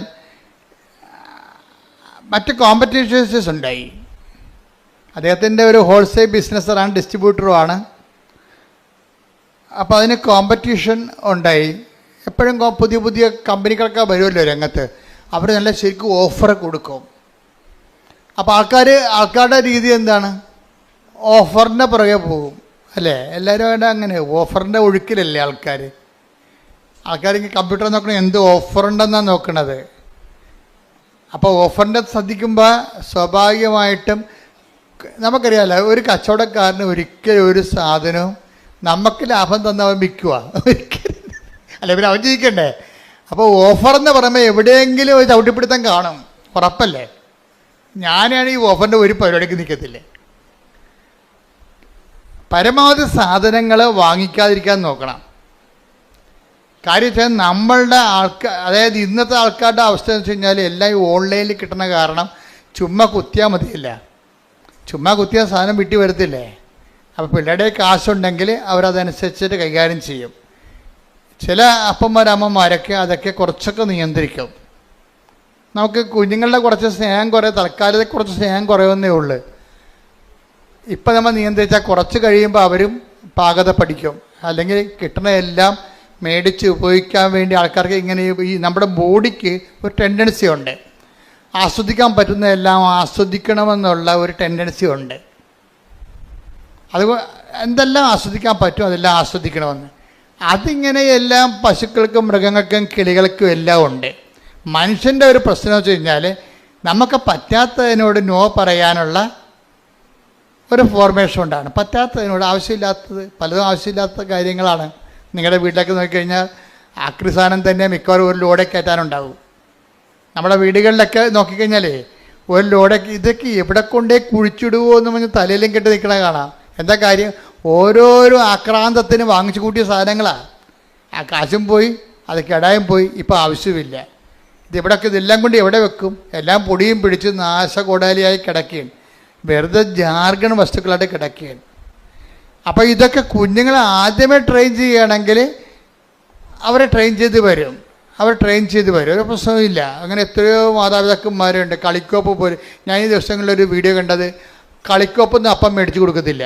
കാര്യം അപ്പൻ സൈക്കോളജിസ്റ്റാണ്. അപ്പൻ ചിൽഡ്രൻ സ്പെഷ്യലിസ്റ്റ് സൈക്കോളജിസ്റ്റാണ്. അപ്പോൾ അപ്പനെ അറിയാം, അപ്പനെ സംബന്ധിച്ചിടത്തോളം അപ്പനും അമ്മയും ചെറുപ്പക്കാരാണ്, രണ്ടുപേരും ജോലിക്കാരാണ്. കുഞ്ഞുങ്ങൾക്ക് കുറേ വീടുകളിൽ തന്നെയുള്ള കടലാസ് പെട്ടി അങ്ങനെ കുറേ സാധനങ്ങളൊക്കെ ഉണ്ട്. പിള്ളേർക്ക് എന്താ വേണ്ടതെന്ന് വെച്ച് കഴിഞ്ഞാൽ, പിള്ളേർക്ക് സായിപ്പല്ലേ കളിക്കോപ്പ് കൊണ്ടുപോകുന്നത്. ഇവിടെ സായിപ്പ് കളിക്കോപ്പ് എന്ന് വെച്ചാൽ അയാൾ എന്താ ചെയ്തിരിക്കുക, അവരെന്താ ചെയ്തിരിക്കുന്നത്, അവർക്ക് പിള്ളേരെ കൊണ്ടു നടക്കാനോ നമ്മളെപ്പോൾ താലോലിക്കാനോ വളർത്താനോ ഒന്നും താല്പര്യമില്ല. അവർക്ക് പട്ടിക്കുഞ്ഞിനെ കൊടുക്കുകയാണെങ്കിൽ അവർ കുറച്ചുകൂടി സന്തോഷമായിട്ട് കുഞ്ഞുങ്ങളെ കൂടുതൽ കുഞ്ഞിനെ വളർത്തും. അവരുടെ നേച്ചർ അതാണ്. അവരുടെ കുറ്റപ്പെടുത്തുന്ന കാര്യമില്ല. അത് ഭയങ്കര ചരിത്രമാണ്. ഞാൻ കാനഡയിൽ ചെന്നപ്പോഴുണ്ട്, രാവിലെ പുറത്തിറങ്ങിയപ്പോഴുണ്ട്, എല്ലാ സായിപ്പിൻ്റെ കയ്യിലും ഓരോ പട്ടിയുണ്ട്, ഓരോ കൂടുമുണ്ട്, പ്ലാസ്റ്റിക് കൂട്. എന്തിനാണെന്നറിയാമോ? പട്ടിനെയും കൊണ്ട് നടക്കാൻ ഇറങ്ങുന്നതാണ്. അപ്പോൾ അതിൻ്റെ അടുത്ത് പട്ടി കാഷ്ടിക്കും. പക്ഷെ അവിടെ ഒരു പ്രശ്നമുണ്ട്, കാഷ്ടം എങ്ങാനും താഴെ കിടന്നാൽ മുനിസിപ്പാലിറ്റി ടാക്സ് അടിക്കും. അത് കാരണം ആളുടെ പട്ടിയുടെ കാഷ്ടമാണ് താഴെ വഴിയെ പോണത്, അയാൾ തന്നെ അത് കോരിയെടുക്കണം. എന്നിട്ട് അവർ കൊണ്ടുവന്നൊരു ഡസ്റ്റ്ബിന്നിലിടും. ഇതെല്ലാം കൂടി കൊണ്ടുവന്നിട്ട് മുനിസിപ്പാലിറ്റി പട്ടിത്തീടം കൊണ്ടുപോകും. അത് അവരുടെ ലൈഫിൻ്റെ ഭാഗമായിട്ടാണ് അത് വന്നിരിക്കുന്നത്. അവർ പിള്ളേരൊക്കെ ഒഴിവാക്കിയിട്ട് പട്ടിക്കുഞ്ഞിനെ എടുത്ത് കക്ഷത്ത് വെച്ചിട്ട് പിള്ളേരെ മറ്റേ ട്രോളിയൊക്കെ ഏറ്റിക്കൊണ്ട് പോകുന്നത് നമ്മൾ കണ്ടിട്ടില്ലേ. അത് അവർക്കത് വലിയ അവരുടെ ലൈഫിൻ്റെ ഭാഗമാണ്. നമുക്കത് കുറ്റം പറയാൻ പറ്റുകയില്ല. അവിടെ കൾച്ചർ അതാണ്. നമ്മുടെ കൾച്ചർ അതല്ല. അവരെ പിള്ളേരെ തങ്ങളിൽ നിന്ന് ഒഴിവാക്കാൻ വേണ്ടി അവർ പലതരത്തിലുള്ള കളിക്കോപ്പുകൾ വാങ്ങിച്ചു കൊടുക്കും. പിന്നെ പിള്ളേർ അപ്പനെയും അമ്മനെയും ഉപേക്ഷിച്ചിട്ട് അതിൻ്റെ പുറകെ നടക്കും. അവർ മരണം വരെ അങ്ങനെ തന്നെയാണ് ജീവിക്കുന്നത്. അപ്പനെയും അമ്മേനെയും ഉപേക്ഷിച്ചിട്ട് അവരുടെ കൂടെ നടക്കും. നമ്മളെന്ന് വെച്ച് കഴിഞ്ഞാൽ മക്കളും അമ്മയും അപ്പനും ഒക്കെ എല്ലാം കൂടി ഒരുമിച്ച് ഇരിക്കുകയും അപ്പൻ്റെ മുതുകത്ത് വന്ന് മക്കൾ കുത്തിമറിയുകയും എന്തെങ്കിലും സാധനമൊക്കെ എടുത്ത് നശിപ്പിച്ച് കളയുകയും താഴെ ഇടുകയും നമ്മൾ എടുത്തു കൊടുക്കുകയും. അപ്പോൾ വലിയ ചിലവൊന്നുമില്ല. പിള്ളേർക്ക് ആക്ടിവിറ്റി ഉണ്ടായാൽ മതിയൊന്നുമുണ്ട്. അപ്പോൾ ഈ ചൈൽഡ് സൈക്കോളജിസ്റ്റ് ഭയങ്കര രസമാണ് അയാളുടെ വീഡിയോ. അയാൾ പറഞ്ഞത് എന്താ വെച്ചാൽ, ഇതിൻ്റെ ആവശ്യമില്ലാത്ത സാധനങ്ങൾ വാങ്ങിച്ചു കൊടുക്കുമ്പോൾ കുഞ്ഞുങ്ങൾ നമ്മളെ വിട്ടു പോവുകയാണ് ചെയ്യണം. നമുക്ക് സമയമുള്ളപ്പോൾ കുഞ്ഞുങ്ങളുടെ കൂടെ ഇരിക്കുക. ഇതിൽ കുഞ്ഞുങ്ങളുടെ ആക്ടിവിറ്റികളുടെ കൂടെ നമ്മൾ ഒരാളായിട്ട് കാണണം. കുഞ്ഞുങ്ങളുടെ ആക്ടിവിറ്റിയുടെ കൊണ്ടമ്മയുടെ അപ്പാപ്പന്മാരൊക്കെ അങ്ങനെ ചെയ്യുമായിരുന്നു. അപ്പന്മാരൊക്കെ ഓലപ്പമ്പരൊക്കെ ഉണ്ടാക്കി കൂടെ പിള്ളേരുടെ കൂടെ നിൽക്കും, ഓടിക്കും അല്ലേ. വണ്ടി ഓടിക്കുമ്പോൾ പിള്ളേരുടെ കൂടെ ഓടിക്കണ കാണാം. അപ്പോൾ പിള്ളേരുടെ കൂടെ അങ്ങനെയാണ് നമ്മുടെ ഒരു കൾച്ചർ എന്ന് പറയണത്.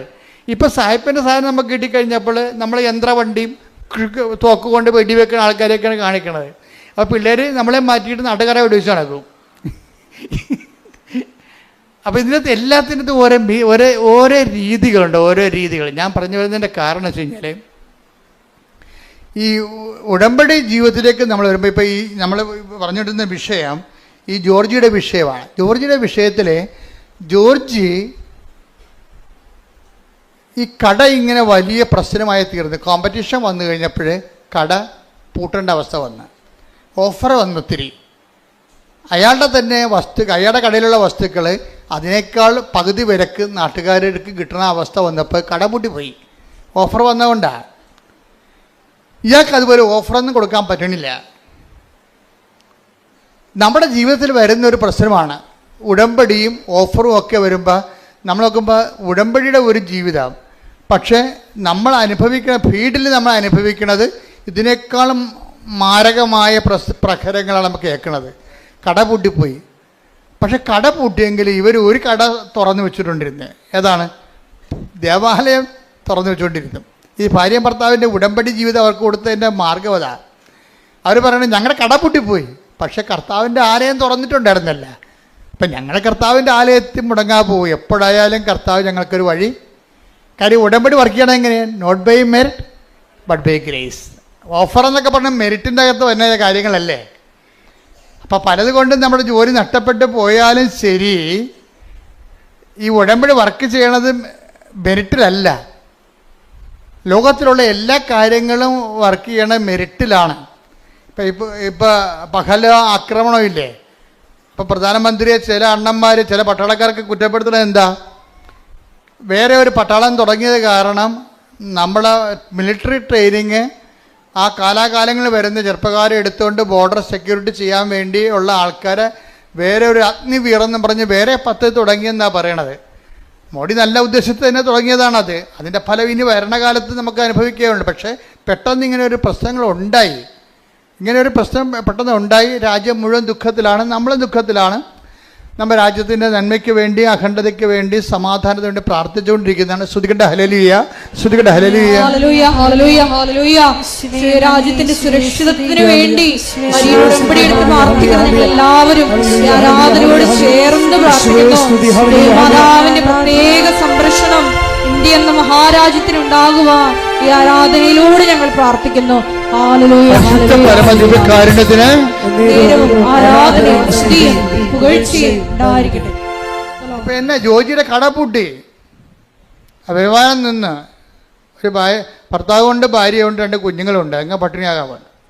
പക്ഷേ ഈ 2 കക്ഷികളും ഉടമ്പടിയിലെ ഒരു ബലത്തിൽ അങ്ങനെ നിൽക്കുകയാണ്. ആ പൂട്ടാത്തൊരു കടവുണ്ടല്ല. കർത്താവ് എപ്പോഴും കർത്താവിൻ്റെ സന്നിധിയിൽ ഇവർ നമ്മളെ കരുതുവാനും കാക്കുവാനും not by merit but by grace, നിൻ്റെ കഴിവ് കൊണ്ടല്ല, മറിച്ച് എന്താണ്, എൻ്റെ കൃപ കൊണ്ടാണ് നിൻ്റെ അതിജീവനമെന്ന് ആണ് ഉടമ്പടി അടിസ്ഥാനം.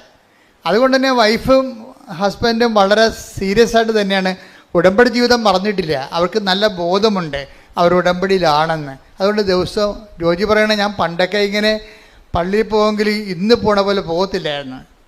ഉടമ്പടിക്ക് ശേഷം ഞാൻ ഡെയിലി പള്ളിയിൽ പോകും, വൈഫ് പോകും. ഒരു ദിവസം വൈഫും 2 കുഞ്ഞുങ്ങളുമാണ് പോകാനൊത്തത്.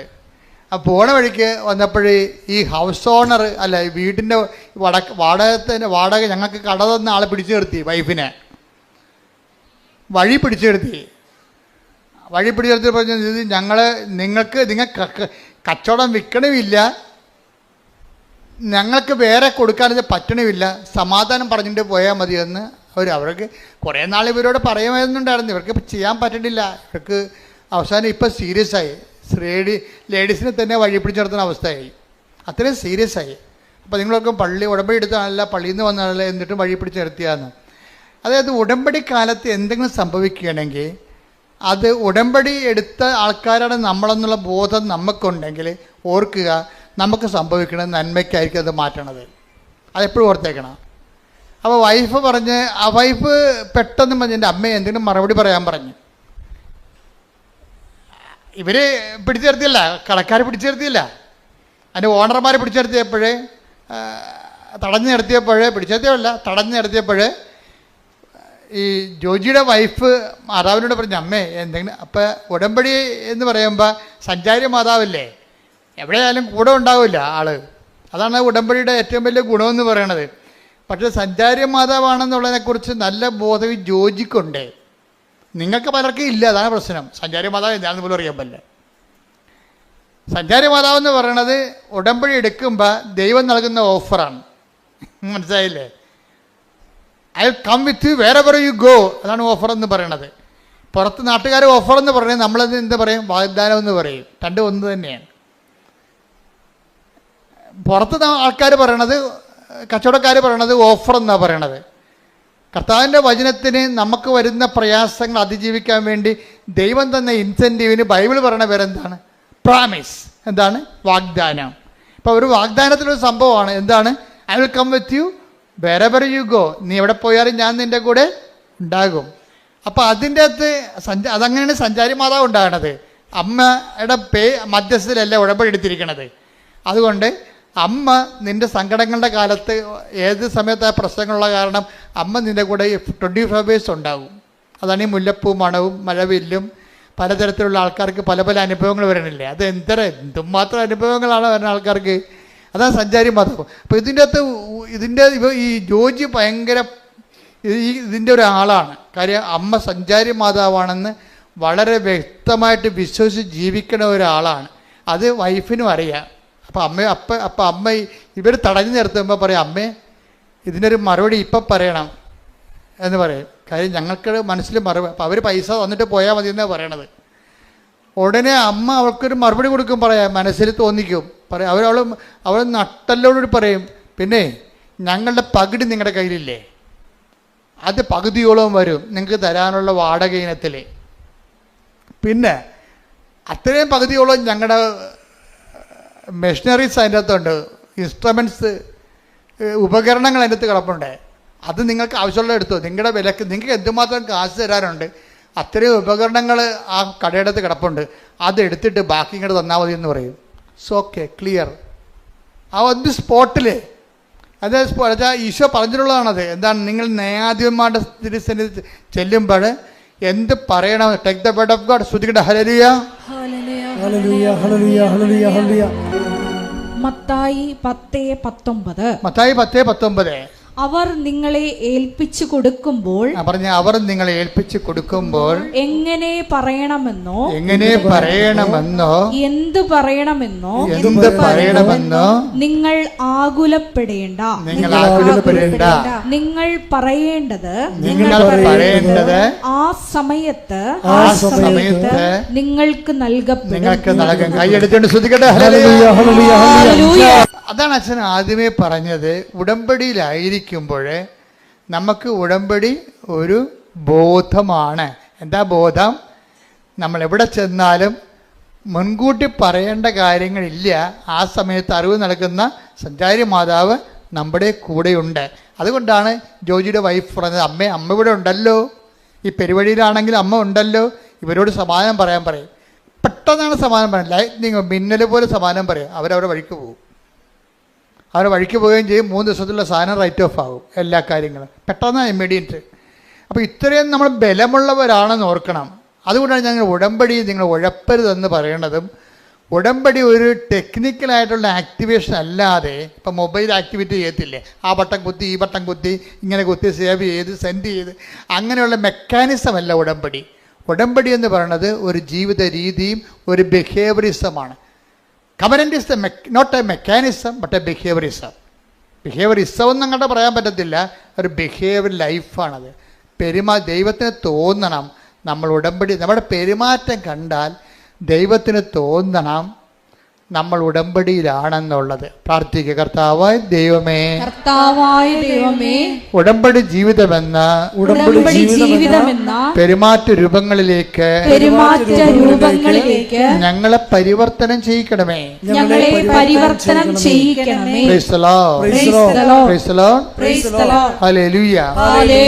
ഇതിനകത്ത് വരുന്നൊരു വിഷയം എന്ന് പറയണതേ, ഇപ്പം കരുണ കാണിക്കാൻ കുറച്ച് സമയമെടുക്കുകയാണെങ്കിൽ അത് പ്രെയർ ടൈമാണ്. മനസ്സിലായില്ലേ? ഉടമ്പടി 3 ആക്ടിവേഷൻ പ്രിൻസിപ്പിളുണ്ട്. എന്തൊക്കെയാണ്? Prayer, proclamation and practice. എന്തൊക്കെയാണ് ഉടമ്പടിയിലെ ആക്ടിവേഷൻ പ്രിൻസിപ്പിൾ 3 എണ്ണമാണ്. എന്താണ്? പ്രാർത്ഥന, പ്രഖ്യാപനം, പ്രയോഗം. ഇതൊക്കെ ആദ്യകാല ക്ലാസ്സെങ്കിലുള്ളതാണ്. ഇപ്പം ഞാൻ പറയാറില്ല. ഇപ്പം നിങ്ങളോട് പറയണേ, ഉടമ്പടിയിൽ ഒരു സംഭവം ആക്ടിവേറ്റ് ചെയ്യണമെന്നുണ്ടെങ്കിൽ അതിനകത്ത് മെയിൻ അതിനകത്ത് ലിങ്ക് പോകരുത്. പ്രാർത്ഥനാ ജീവിതത്തിൻ്റെ പ്രശ്നം വെച്ച് കഴിഞ്ഞാൽ ഈ ചാറ്റമഴ പോലെ തന്നെയും പിന്നെയും പെയ്യുകയല്ല. അതിൻ്റെ പ്രാർത്ഥന മനസ്സാണ്. എപ്പോഴും ദൈവത്തെക്കുറിച്ച് ഓർക്കുക, ചിന്തിക്കുമ്പോഴൊക്കെ സമയം കിട്ടുമ്പോഴൊക്കെ ബൈബിൾ എടുത്ത് നോക്കുക. അതിനാണെങ്കിൽ അരമണിക്കൂർ ബൈബിൾ എന്ന് പറഞ്ഞാൽ ഒറ്റ ശ്രദ്ധയിൽ വായിക്കാനുള്ളതല്ല. 2 മിനിറ്റും 3 മിനിറ്റൊക്കെ വായിച്ചാൽ മതി. അത് ബൈബിൾ തന്നെ എടുത്ത് വായിക്കണമെന്നില്ല. ബൈബിൾ ഉണ്ടെങ്കിൽ ആ മൊബൈൽ ഓൺ ചെയ്തിട്ട് ബൈബിൾ വായിച്ചാൽ മതി. നമുക്കുള്ള സാധ്യതയെല്ലാം പ്രയോജനപ്പെടുത്തണം ഇപ്പോൾ ആൾക്കാർ. കാര്യം ഉടമ്പടി എടുത്തിരിക്കുന്നതിനകത്ത് ഞാൻ മനസ്സിലാക്കിയിരിക്കുന്നത് ഒരു 90% പേരും എബോവ് ആവറേജ് എഡ്യൂക്കേഷനുള്ള ആൾക്കാരാണ്. Above average. അപ്പോൾ അവർക്കിതെല്ലാം ആക്ടിവേറ്റ് ചെയ്യാൻ പെട്ടെന്ന് കഴിയും. അതുകൊണ്ടാണ് വെടിക്കെട്ട് സാക്ഷ്യങ്ങളൊക്കെ അവർ പറയുന്നതിൻ്റെ കാര്യത. എല്ലാ കാര്യങ്ങളെക്കുറിച്ചും അവർക്കതിനെക്കുറിച്ച് തിട്ടമായിട്ട് കാര്യങ്ങൾ അറിയാം. അപ്പം അതുകൊണ്ട് നിങ്ങൾ ഈ കാലം നമുക്ക് നൽകുന്ന എല്ലാ സാധ്യതകളും ദൈവത്തിൽ ജീവിക്കാൻ വേണ്ടി നിങ്ങൾ പ്രയോജനപ്പെടുത്തണം. Praise the Lord. ഹല്ലേലൂയ. അപ്പം ജോജിക്ക് ഇപ്പം ജോലിയില്ലാതെ നടക്കുകയല്ലേ. ഇപ്പം ജോജിയുടെ ഒരു പ്രശ്നമുണ്ട്, ഗുരുതരമായ ഒരു പ്രശ്നമുണ്ട്. ഈ കടയുടെ പ്രശ്നം മാത്രമല്ല, വേറെ ഒരു പ്രശ്നമുണ്ട് പുള്ളിക്ക് പുറത്തൊന്നും ജോലി കിട്ടത്തില്ല. ഇതുപോലെ കടയെ കൃഷിയൊക്കെ ചെയ്യാനേ പറ്റത്തുള്ളൂ. നാട്ടുകാർ ആരും ഒരു കമ്പനിക്കാരും ജോലി കൊടുക്കത്തില്ല. കാര്യം വെച്ച് കഴിഞ്ഞാൽ ഇയാളുടെ SLC ബുക്ക് കിട്ടിയപ്പോൾ മൊത്തം തെറ്റാണ് അഡ്രസ്സ്. ആ SLC ബുക്ക് വായിച്ചാൽ വീട്ടുപേര് തെറ്റാണ്, ഇനിഷ്യൽ തെറ്റാണ്, അയാളുടെ പേരും തെറ്റാണ്. ഇയാളെ ആ SLC കാലം തൊട്ട് ഈ മനുഷ്യൻ ഇയാളുടെ ജീവിതത്തിൽ വന്ന ശാപമായ പോലെ വന്ന സംഭവമാണ്. അത് കാരണം ഇത് തിരുത്താൻ വേണ്ടി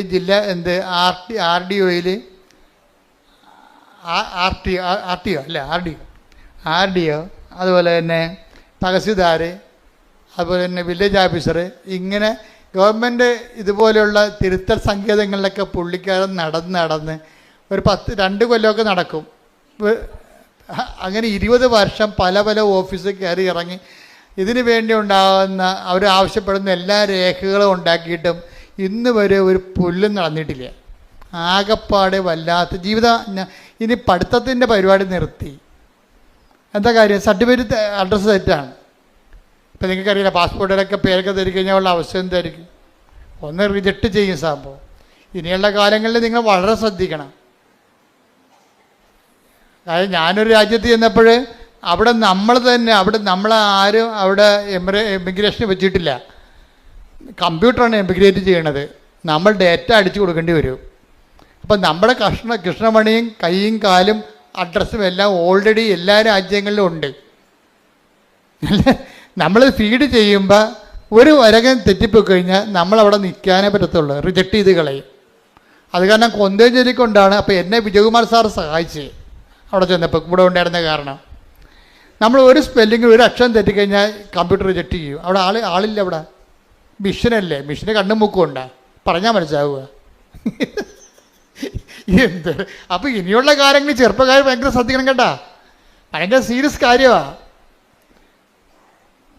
ശ്രദ്ധിക്കട്ടെ മക്കളെ. യേശു സ്വസ്ഥം. ഹല്ലേലൂയ ഹല്ലേലൂയ ഹല്ലേലൂയ ഹല്ലേലൂയ ഹല്ലേലൂയ. യേശുവേ, സാക്ഷ്യങ്ങളിലൂടെ ഞങ്ങളോട് സംസാരിക്കുന്നതിന് നന്ദി പറയുന്നു. ഹല്ലേലൂയ. മഹത്വം മഹത്വം. കരങ്ങൾ വീശിക്കൊണ്ട്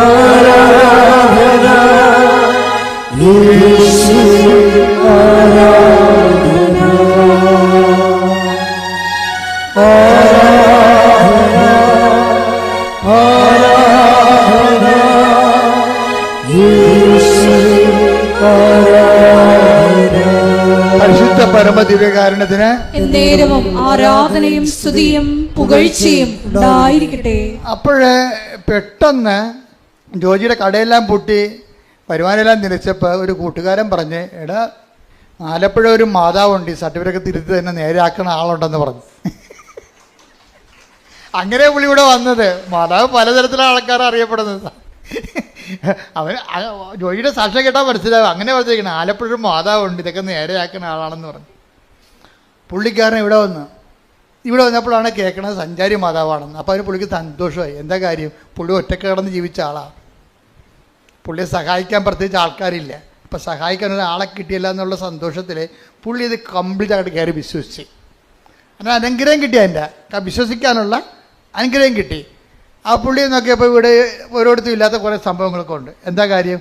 ഉപ്പുണ്ട്, പിന്നെന്താണ്, ഉടമ്പടി തൈലമുണ്ട്. അപ്പോൾ അതിനെക്കുറിച്ച് കൃത്യമായിട്ട് ഞാൻ പറഞ്ഞു കൊടുക്കുന്നുണ്ട് ആൾക്കാർക്ക്. എന്താ കാര്യം? ഇതെല്ലാം ഒന്ന് പ്രാർത്ഥന, ഒന്ന് നമ്മൾ ഈ ഉടമ്പടി ആക്ടിവേറ്റ് ചെയ്യണം. എങ്ങനെയാണ്? 1 പ്രാർത്ഥന, 2 പ്രഖ്യാപനം, 3 പ്രയോഗം. അപ്പോൾ ഈ ഉപ്പൻ്റെതാണ് ദൈവത്തിൻ്റെ സാന്നിധ്യത്തിന് ആക്ടിവേറ്റ് ചെയ്യാനാണ് പ്രയോഗം വരണത്. ഇതെന്ത് നമ്മൾ ആക്ടിവേറ്റ് ചെയ്താലും നമുക്ക് സാന്നിധ്യം സംലഭ്യമാകും. അതുകൊണ്ടാണ് ഈ ഉടമ്പടി നമ്മൾ ശ്രദ്ധിക്കുമ്പോൾ ഉടമ്പടിയിൽ അയക്കുന്നവർക്കുള്ള ഓഫർ എന്താണ്? I will come with you wherever you go. നിങ്ങൾ എവിടെയായിരുന്നാലും ഞാൻ നിങ്ങളുടെ കൂടെ ഉണ്ടാകും. ഈ ഉണ്ടാകുന്ന ആളിൻ്റെ ശക്തി അവിടെ സംലഭ്യമാക്കുന്നതിന് വേണ്ടിയാണ് ഈ പ്രയോഗവിധികളുള്ളത്. ആ പ്രയോഗവിധികൾ എന്താ ചെയ്യണത്? അത് ഈ ജോജി പറയണ, ഞാൻ ഇത് അറിഞ്ഞോടുകൂടി ഞാൻ ഈ ഉപ്പ് എടുത്തുകൊണ്ട് വില്ലേജ് ഓഫീസിൽ പോയിരുന്നു. ആ സാക്ഷി നിങ്ങൾ കേൾക്കണം കേട്ടോ, നല്ല സാക്ഷ്യമാണ്. കാര്യം 20 കൊല്ലമായിട്ട് നടക്കാത്ത കാര്യമല്ലേ, സർട്ടിഫിക്കറ്റിൽ വന്നിരിക്കുന്ന പെശകല്ലേ. അപ്പോൾ എത്രയോ കാലം ഈ മനുഷ്യൻ ഇതുപോലെ വില്ലേജ് ഓഫീസ് മാറി വന്ന വില്ലേജ് ഓഫീസ്, താലൂക്ക് ഓഫീസിൽ പോകും. അവർ 100,000 ഉടായ്പകൾ പറഞ്ഞ് ഇയാളെ മടക്കുകയാണ് പതിവ്. അയാൾ വെൽക്കം ചെയ്യത്തില്ല. പക്ഷേ ഇയാളെന്ത് ചെയ്ത് ചെല്ലുമ്പോൾ തന്നെ പുള്ളി പറയണത്, ഞാൻ വിശ്വാസ പ്രമാണം ചൊല്ലി ഉപ്പിൻ്റെ 2 തരികൾ വില്ലേജ് ഓഫീസിൽ ഇട്ടെന്ന്. അതാണ് പ്രയോഗം എന്ന് പറയുന്നത്. എന്താ പ്രശ്നം വെച്ച് കഴിഞ്ഞാൽ അപ്പം അയാളത് പറയുന്നുണ്ട്, ഇത് കൂടോത്രം മന്ത്രവാദമൊന്നുമല്ല, ഒരു വ്യക്തിയിലെ വിശ്വാസത്തെ പ്രയോഗിക്കുന്നതാണ്. എന്താ വിശ്വാസം? അവൻ്റെ വിശ്വാസം എന്താ?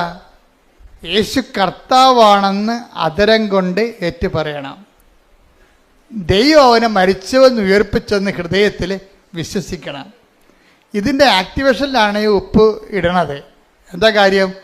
യേശുവിൻ്റെ നാമത്തിൽ ഞാൻ ഇടണത്. തടസ്സങ്ങൾ മാറ്റുന്നത് അങ്ങനെയാണ്. ഇപ്പോൾ 10:17 വായിച്ച് 10:17 അപ്പോസ്തലന്മാർക്ക് തടസ്സങ്ങൾ മാറ്റാനുള്ള അധികാരം കൊടുക്കുന്നുണ്ട്. ലൂക്ക 10:17 വായിച്ചവനെ ശ്രുതികട്ടെ. ഹല്ലേലൂയ ഹല്ലേലൂയ ഹല്ലേലൂയ ഹല്ലേലൂയ യേശുവേ നന്ദി. ഹല്ലേലൂയ ഹല്ലേലൂയ. ലൂക്ക 10:17 72 പേരും സന്തോഷത്തോടെ തിരിച്ചുവന്നു പറഞ്ഞു, കർത്താവേ, നിന്റെ നാമത്തിൽ പിശാചുക്കൾ പോലും ഞങ്ങൾക്ക് കീഴ്പ്പെടുന്നു. അതാ ആർക്കാണ്? ക്രിസ്തുവിനല്ല. ഇതാരാണത് പ്രഖ്യാപിക്കണം? അവന് കീഴ്പ്പെടുകയാണ്. അതാ എൻ്റെ ഫോർമുല. എന്താ പറയണത്? ഏറ്റു പറഞ്ഞ് 10:17 ലൂക്ക എന്താ പറഞ്ഞ? കർത്താവേ, നിന്റെ നാമത്തിൽ പിശാചുക്കൾ പോലും ഞങ്ങൾക്ക് കീഴ്പ്പെടുന്നു. അപ്പൊ പിശാച് വരെ കീഴ്പ്പെടുന്നുണ്ടെങ്കിലും മനുഷ്യന്റെ നിയമങ്ങളൊക്കെ അതിന് താഴെ ഉള്ളൂ. അപ്പൊ ലോകത്ത് നിന്റെ ജീവിതത്തിന് അട്ടിമറിക്കുന്ന എല്ലാ ശക്തികളെയും തട്ടി താഴെയിടാൻ വേണ്ടിയുള്ള പ്രയോഗവിധികളാണ് വിശ്വാസ പ്രഖ്യാപനത്തിൽ വരണത്. കൈയടിച്ച് ശ്രദ്ധിക്കട്ടെ. ഹല്ലേലൂയ ഹല്ലേലൂയ ഹല്ലേലൂയ. മഹത്വം മഹത്വം.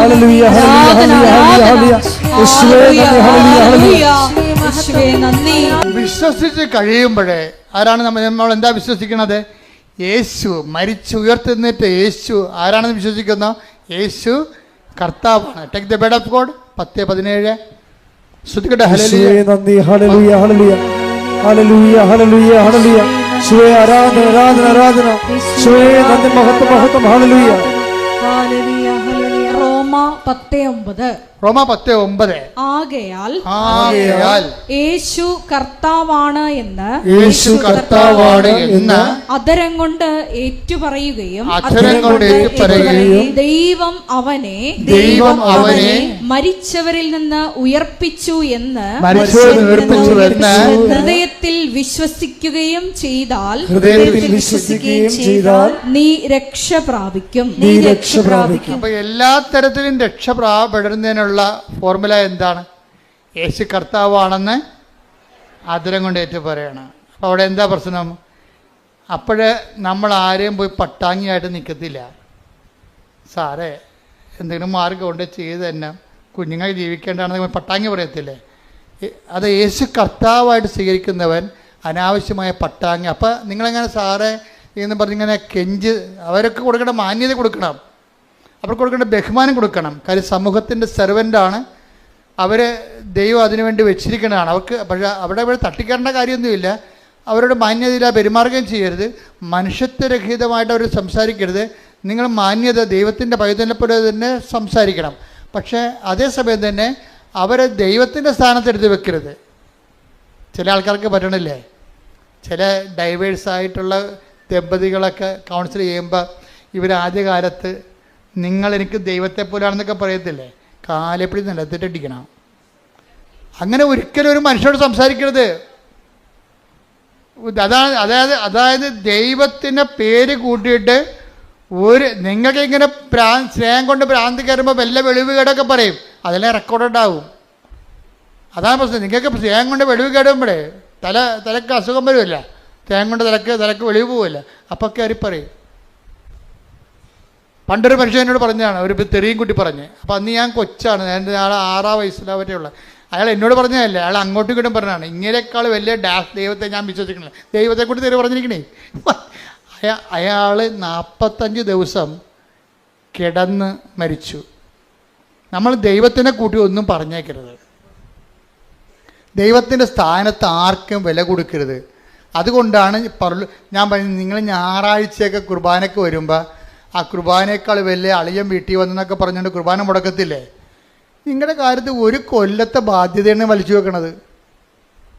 ഒരു കൊല്ലത്തെ കാര്യം നിങ്ങൾ പിടികൊടുത്തു പോയി ദൈവത്തിന്. കാര്യം എന്താ? നിങ്ങളുടെ അളിയൻ നിങ്ങളുടെ ദൈവം അളിയനായിപ്പോയി. അതുകൊണ്ടാണ് ഈ പ്രലോഭനത്തിൽ ഉൾപ്പെടുത്തരുതെന്ന് പറയണത്. ഈ വലിഞ്ഞു കയറി പണ്ടാരം നമുക്ക് പണിയുണ്ടാക്കാൻ വേണ്ടി കുർബാന സമയത്ത് കയറി വരാതിരിക്കാൻ വേണ്ടിയാണ് ബ്ലോക്ക് ചെയ്ത് പ്രാർത്ഥിക്കണത്. ആ ഉടമ്പടി കർത്താവ് പ്രാർത്ഥിക്കാൻ പഠിപ്പിച്ചപ്പോൾ എന്താ പറഞ്ഞത്? ഞങ്ങളെ പ്രലോഭനത്തിൽ ഉൾപ്പെടുത്തരുത്, പിന്നെ എന്താണ്? തിന്മയിൽ നിന്ന് ഞങ്ങളെ രക്ഷിക്കണമേ. ബ്ലോക്ക് പ്രാർത്ഥനയാണത്, ബന്ധന പ്രാർത്ഥനയാണ് സംഭവം. എന്ന് വെച്ച് കഴിഞ്ഞാൽ നമ്മുടെ ദൈവത്തിലേക്കുള്ള ജീവിത വഴികളിൽ പിശാച് വരഞ്ഞു കയറി വരരുത്. പിശാച് ചിലപ്പോൾ അളിയൻ്റെ രൂപത്തിൽ വരും, അപ്പൻ്റെ രൂപത്തിൽ വരും. ദൈവത്തിൽ നിന്ന് നിങ്ങളെ തള്ളിക്കളയുന്ന മാതാപിതാക്കന്മാരാണെങ്കിൽ പോലും ദൈവത്തിൽ നിന്ന് നിങ്ങളെ മാറ്റരുത്. ഇപ്പോൾ ചില കുഞ്ഞുങ്ങളില്ലേ, പള്ളിക്കൂടത്തിൽ കൊണ്ടുപോകുന്ന സമയത്ത് വലിച്ച് അറിയത്തിൻ്റെ മനസ്സമ്മതത്തിന് കൊണ്ടുപോകും. കാറ്റഗിസവും മുടങ്ങും, പള്ളി കുർബാനയും മുടങ്ങും. ആ കുഞ്ഞ് കുർബാന കൂടിയോ അപ്പം കുഞ്ഞിനെ അപ്പം തന്നെ മനസ്സിലാകും ആൻറ്റി കുർബാനയേക്കാൾ വലുതാണ് ആൻറ്റിയുടെ മനസ്സമ്മതം. ആൻറ്റി ഒരു 5 കൊല്ലം കഴിയുമ്പോൾ പിരിഞ്ഞു പോവുകയും ചെയ്യും. 2 കൊച്ചുങ്ങളെ കയ്യിലും ഉണ്ടാവും. എന്താ? ദൈവത്തിനെ വഞ്ചിച്ച് ചെയ്ത പരിപാടികളാണല്ല പരിപാടി. ദൈവത്തെ മറന്ന് ജീവിക്കരുത്. അതായത് ഉടമ്പടി ഒരു ജീവിത രീതിയാണത്. അപ്പോൾ എപ്പോൾ ജീവിക്കുമ്പോഴും നമുക്കൊരു ബോധം ഉണ്ടാകണം ദൈവവുമായിട്ടാണ് ജീവിക്കണതെന്ന്. അല്ല തരം കിട്ടുമ്പോൾ തരങ്ങളെ പോലെ മുടി ഉണ്ടെങ്കിൽ ചാഞ്ഞും ചെരിച്ചും കെട്ടാമെന്ന് പറഞ്ഞ പോലെ അങ്ങോട്ടും ഇങ്ങോട്ടും ചെരിച്ച് കെട്ടാനും ദൈവത്തെ കിട്ടത്തില്ല. അപ്പം അതുകൊണ്ട് തന്നെ ഇങ്ങനെയുള്ള ഇൻഡാസുകൾ വരാതിരിക്കാൻ വേണ്ടിയാണ് ഈശോ ബ്ലോക്ക് ചെയ്ത് പ്രാർത്ഥിക്കാൻ പറഞ്ഞത്. എന്താണ്? ഞങ്ങളെ പ്രലോഭനത്തിൽ ഉൾപ്പെടുത്തരുത്, തിന്മയിൽ ഞങ്ങളെ രക്ഷിക്കണമേ. എപ്പോഴും പ്രാർത്ഥിക്കണമല്ലേ? എപ്പോഴും പ്രാർത്ഥിക്കുന്നതാണ്. പക്ഷെ ഒരു കാര്യമുണ്ട്, ചങ്കയെ കൊണ്ട് പ്രാർത്ഥിക്കത്തില്ല, മനസ്സ് കൊണ്ട് പ്രാർത്ഥിക്കണം ആ സംഭവം. അല്ലാതെ കർത്താവ് ഉറപ്പിച്ചാൽ പട്ടിക പോലെ 2 2 4 പറഞ്ഞ് പ്രാർത്ഥിക്കുമ്പോഴാണ് ഈ സംഭവത്തിന് ഫലമില്ലാതെ വരണത്. പ്രാർത്ഥനയ്ക്ക് ഫലം ഉണ്ടാകണമെങ്കിൽ പ്രാർത്ഥന ആദ്യം ഓൺ ചെയ്യണം. നമ്മൾ ഞാൻ പ്രാർത്ഥിക്കുന്നു എന്ന് എനിക്ക് തന്നെ തോന്നണം. ഞാൻ എന്താണ് ചെയ്യണത്? ഞാൻ പ്രാർത്ഥിക്കുകയാണ്. ഞാൻ എന്താണ് ചെയ്യണമെന്ന് ഇപ്പം തന്നെ ആൾക്കാർ പള്ളിയിൽ കുർബാനക്ക് വിടുമ്പോൾ സമയത്തായിരിക്കും ചിലപ്പോൾ പണിപ്പാട്ടിൽ നിന്ന് മുതലാളി വിളിക്കണത്. അപ്പോൾ തന്നെ മൊബൈൽ അടിക്കുമ്പോൾ തന്നെ ഇതാ ദൈവത്തിൻ്റെ കുഞ്ഞാടെന്ന് അച്ഛൻ പറയുമ്പോൾ ഇവൻ മൊബൈലും കൊണ്ട് പുറത്തേക്ക് ചാടും. അപ്പം നിങ്ങൾ കുർബാന ഉയർത്തുന്നതിനെക്കുറിച്ച് നിങ്ങൾക്കൊരു അറിവുണ്ട്, പക്ഷേ നിങ്ങൾക്ക് മറ്റേ മൊബൈൽ എടുക്കാതിരിക്കാൻ പറ്റണില്ല. നിങ്ങൾക്ക് പേടിയാണ്. എന്താ? ഇപ്പം മൊബൈൽ എടുത്ത് പണി പോയാൽ എന്ത് ചെയ്യുമെന്ന് വിചാരിച്ചാൽ അപ്പം കർത്താവിനേക്കാൾ നിങ്ങളുടെ കർത്താവിനേക്കാൾ വലുതായി പണി. അപ്പം പണി വരണുണ്ട് അവറാച്ചാന്ന് കർത്താവും പറയും. എന്താ കാര്യം? ഗതി പിടിക്കത്തില്ല. അതാണ് വിഷയം. ഇത് വലിയ പുലിവാലി പിടിച്ച അത് നിങ്ങൾ ഉഡായ്പ പാർട്ടിയാണെങ്കിൽ ഓർക്കുക, ഉഡായ്പ പുറകെ വരും, നിങ്ങൾക്ക് പുറകെ വരും കൂടെ. അതായത് ഇതുപോലെ ദൈവം നിങ്ങളെ ഒരു കാര്യമുണ്ട്, ദൈവം വന്ന് ഉന്തിത്തള്ളി ആരെയും ഒന്നും ചെയ്യത്തില്ല. എല്ലാ അണ്ണന്മാരും പണി മേടിക്കുന്ന സെൽഫ് ഗോൾ അടിച്ചിട്ടാണ്.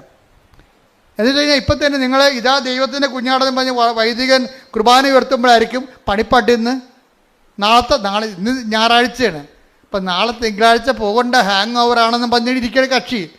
പിന്നെ അമ്മയെ ഭാര്യ തള്ളി പറഞ്ഞു ഉന്തിയിട്ടിട്ടാണ് പള്ളിയിൽ വന്ന് നിൽക്കണത്. അപ്പോൾ പകുതി മനസ്സ് ഇവിടെയും പകുതി മനസ്സ് വീട്ടിലും, അങ്ങനെ ഹാങ് ഓവറിലാണ് കുർബാനയും കൂടണത്. ഈ പന്നി എപ്പോഴും പണി മേടിക്കുന്ന കാര്യത്തിൽ ഉറപ്പായ കാര്യമാണത്. നിങ്ങൾ ദ്രവിച്ചു പോകുകയോ നിങ്ങളുടെ മക്കളൊക്കെ നിങ്ങൾക്ക് അനുഭവം ഉണ്ടാകാതിരിക്കുക ചെയ്തിട്ടുണ്ടെങ്കിൽ നിങ്ങളെ പണ്ടോ ഏതോ ചെയ്ത നെറിവുകേടിന് ഇരന്നിരന്ന് പണി മേടിച്ചുകൊണ്ടിരിക്കുകയാണ്. നിങ്ങൾ ചെയ്തിരിക്കുന്ന എല്ലാം സെൽഫ് ഗോളുകളാണ് അടിച്ചിരിക്കുന്നത്. ദൈവത്തിൻ്റെ പണ്ട് മുതലുള്ള തന്ത്രം ഇതാണ്, ഒരു മനുഷ്യൻ നേരിട്ട് ഉപദ്രവിക്കത്തില്ല, അവൻ തന്നെ സെൽഫ് ഗോൾ അടിച്ചു പോകാൻ വേണ്ടി അവർക്ക് അവസരം കൊടുക്കും. അത് കർത്താവിന് അറിയാവുന്നതാണ് കർത്താവ് പറഞ്ഞത് ഇങ്ങനെ ഒരു അവസ്ഥ ഉണ്ട്, അതുകൊണ്ട് എപ്പോഴും പ്രാർത്ഥിക്കുമ്പോൾ ഞങ്ങളെ പ്രലോഭനത്തിൽ ഉൾപ്പെടുത്തരുത് എന്ന് പ്രാർത്ഥിക്കണം. പണി വരല്ലേ എന്ന് പ്രാർത്ഥിക്കണം. എന്നിട്ട് കർത്താവ് പറഞ്ഞെന്താ അറിയാവോ? കർത്താവ് നമ്മളെ ഉടമ്പടി എടുത്തവരെ യാത്രയാക്കുമ്പോൾ കർത്താവ് നൽകുന്ന ഒരു ആശീർവാദമുണ്ട്. എന്താണ്? ഉടമ്പടി എടുത്ത് ദൈവമായിട്ട് ഉടമ്പടിയിലായിട്ട് നിങ്ങൾ പുറത്തേക്ക് ഇറങ്ങുമ്പോൾ കർത്താവ് നൽകുന്നൊരു ആശീർവാദമുണ്ട്. നിങ്ങൾ ദൈവത്തിൻ്റെ ശിഷ്യന്മാരുടെ അതിനേക്കാൾ റോളിലല്ല വന്നത്. കർത്താവിൻ്റെ തുല്യ പങ്കാളികളായിട്ട് ദൈവം പറഞ്ഞത് അതുപോലെ നിബന്ധന പാലിച്ചോളാമെന്ന് പറഞ്ഞ് വിശുദ്ധിയോടെ ജീവിച്ച് സുവിശേഷത്തിൻ്റെ സാക്ഷ്യം ജീവിക്കാമെന്ന് പറഞ്ഞ് നമ്മൾ കർത്താവിൻ്റെ തിരുസന്നിധിയിൽ നിന്ന് ഒരു ഓത്തെടുത്ത് പുറത്തേക്ക് പോകുകയല്ലേ. അപ്പം അങ്ങനെ ദൈവത്തിന് പോകുമ്പോൾ എന്താ പറയണത്? ശിഷ്യന്മാരെല്ലാം കർത്താവിൻ്റെ അടുത്ത് നിന്ന് പോയപ്പോഴെന്താണ് ഈശോ പറഞ്ഞത്? 10:19 എടുത്ത് ലൂക്കാ ശ്രദ്ധിക്കട്ടെ. ഹല്ലേലൂയ ഹല്ലേലൂയ ഹല്ലേലൂയ ഹല്ലേലൂയ യേശുവേ നന്ദി. ഹല്ലേലൂയ ഹല്ലേലൂയ യേശുവേ ആരാധന ആരാധന ആരാധന ആരാധന യേശുവേ നന്ദി. മഹത്വം മഹത്വം മഹത്വം ഹല്ലേലൂയ ഹല്ലേലൂയ ഹല്ലേലൂയ. ലൂക്ക 10:19. ആ, ഇതാ ഇതാ പാമ്പുകളുടെയും പാമ്പുകളുടെയും തേളുകളുടെയും തേളുകളുടെയും ശത്രുവിന്റെ ശത്രുവിന്റെ സകല ശക്തികളുടെയും മീതെ സകല ശക്തികളുടെയും മീതെ ചവിട്ടി നടക്കാൻ ചവിട്ടി നടക്കാൻ നിങ്ങൾക്കു ഞാൻ നിങ്ങൾക്ക് ഞാൻ അധികാരം തന്നിരിക്കുന്നു. അധികാരം അതാണ് ഈ പ്രയോഗം എന്ന് പറയണത്. യേശു കർത്താവാണെന്ന് അത്തരം കൊണ്ട് ഏറ്റു പറഞ്ഞുകൊണ്ട് ദൈവന് മരിച്ചു എന്ന് ഉയർപ്പിച്ചു വന്നുകൊണ്ട് 10:9 അനുസരിച്ച് കൊണ്ടാണ് നമ്മൾ ഉപ്പ് പ്രയോഗിക്കുന്നത്. ഉപ്പല്ല അവിടെ പ്രശ്നം. ജോജി വൃത്തിയായിട്ട് പറയുന്നുണ്ട്. എന്താ പറയുക, ഉപ്പല്ല നമ്മൾ രക്ഷപ്പെടുത്തുന്നത്. പിന്നെന്താണ്? അതിൻ്റെ പിന്നിലുള്ള ദൈവത്തിൻ്റെ വാഗ്ദാന പ്രകാരമുള്ള അമ്മയുടെ സാന്നിധ്യമാണെന്ന് കൈയടിക്കട്ടെ. Hallelujah hallelujah. മഹത്വം മഹത്വം. സഞ്ചാരി മാതാവേ, സഞ്ചരിച്ചു നീ ഞങ്ങളുടെ കൂടെ യാത്ര ചെയ്യുന്നതിന് ശക്തിപ്പെടുത്തുന്നതിന് നന്ദി പറയുന്നു. പരമ ദിവ്യകാരുണ്യത്തിന് നേരവും ആരാധനയും സ്തുതിയും പുകഴ്ചയും ഉണ്ടായിരിക്കട്ടെ. അപ്പൊ ഈ എംപവർ ചെയ്താണ് വിടുന്നത്. പവർ അടിച്ചാ പോണ വിടുന്നത്. എന്താ കാര്യം? ഇതാ അത് 10:9 അനുസരിച്ച് അതിൽ വാഗ്ദാനമാണ്. അതിന്റെ വാഗ്ദാനം എന്താണ്? ഇതാ സർപ്പങ്ങളുടെയും പറഞ്ഞേ, ഇതാ സർപ്പങ്ങളുടെയും ലൂക്ക 10:19 ഇതാ സർപ്പങ്ങളുടെയും ഇതാ സർപ്പങ്ങളുടെയും തേളുകളുടെയും. തേളുകളുടെയും. ഇപ്പൊ സർപ്പം ഉണ്ടാകും, തേളും ഉണ്ടാവും. എന്ന് പറഞ്ഞു കഴിഞ്ഞാൽ നിങ്ങൾ നോക്കുമ്പോൾ ഇഴജന്തുക്കൾ ഇങ്ങനെ വന്ന് നമ്മുടെ മുമ്പിൽ നിൽക്കണം എന്നല്ല പറഞ്ഞ. സർപ്പത്തിൻ്റെ സ്വഭാവം എന്താ? 2 സ്വഭാവമേ പാട്ടിക്കുള്ളൂ. പാട്ടിയുടെ ബിഹേവിയർ എന്താ? സർപ്പത്തിൻ്റെ ബിഹേവിയർ, മൂർഖൻ്റെ ബിഹേവിയർ എന്താ? 2 സ്വഭാവമേ ഉള്ളൂ. ഒന്ന് ഇര പിടിക്കുക, മറ്റത് ആൾക്കാരെ കൊത്തിക്കൊല്ലുക. 2 കാര്യങ്ങളല്ലേ പുള്ളിക്കുള്ളത്. ഈ സ്വഭാവമുള്ള എന്തുമാത്രം ആൾക്കാരാണ് ഉള്ളത്. അതാണ് സർപ്പം എന്ന് പറയുന്നത്. 2 ചില ആൾക്കാർ വാ വിളിക്കണത് എന്തിനാണ്? മറ്റുള്ള കുറ്റം പറയാൻ, അവരെ എടുത്തി താത്താൻ, അവരുടെ ചിത്രപഥം തരാൻ, അവരെ തേജോപഥം ചെയ്യാൻ. രണ്ടാമത്തത് എന്താണ്? അവരുടെ വയറ്റിപ്പഴുപ്പിന് വേണ്ടി. അതെന്നെ സർപ്പം എന്ന് പറയണത്. ഇതാ സർപ്പങ്ങളുടെയും തേളുകളുടെയും എന്ന് പറയുമ്പോൾ നിങ്ങൾക്ക് ചുറ്റും സർപ്പമാണെന്ന് നിങ്ങൾ ഓർത്തേക്കണം. നിങ്ങൾക്ക് ചുറ്റും സർപ്പമാണ്. പിന്നെ എന്താ? തേളിലും പണ്ട് ഒരു സന്യാസി ഉണ്ടായിരുന്നു. സന്യാസി കുളിക്കാൻ വേണ്ടി വന്നപ്പോൾ തേള് വെള്ളത്തിൽ കിടക്കണം.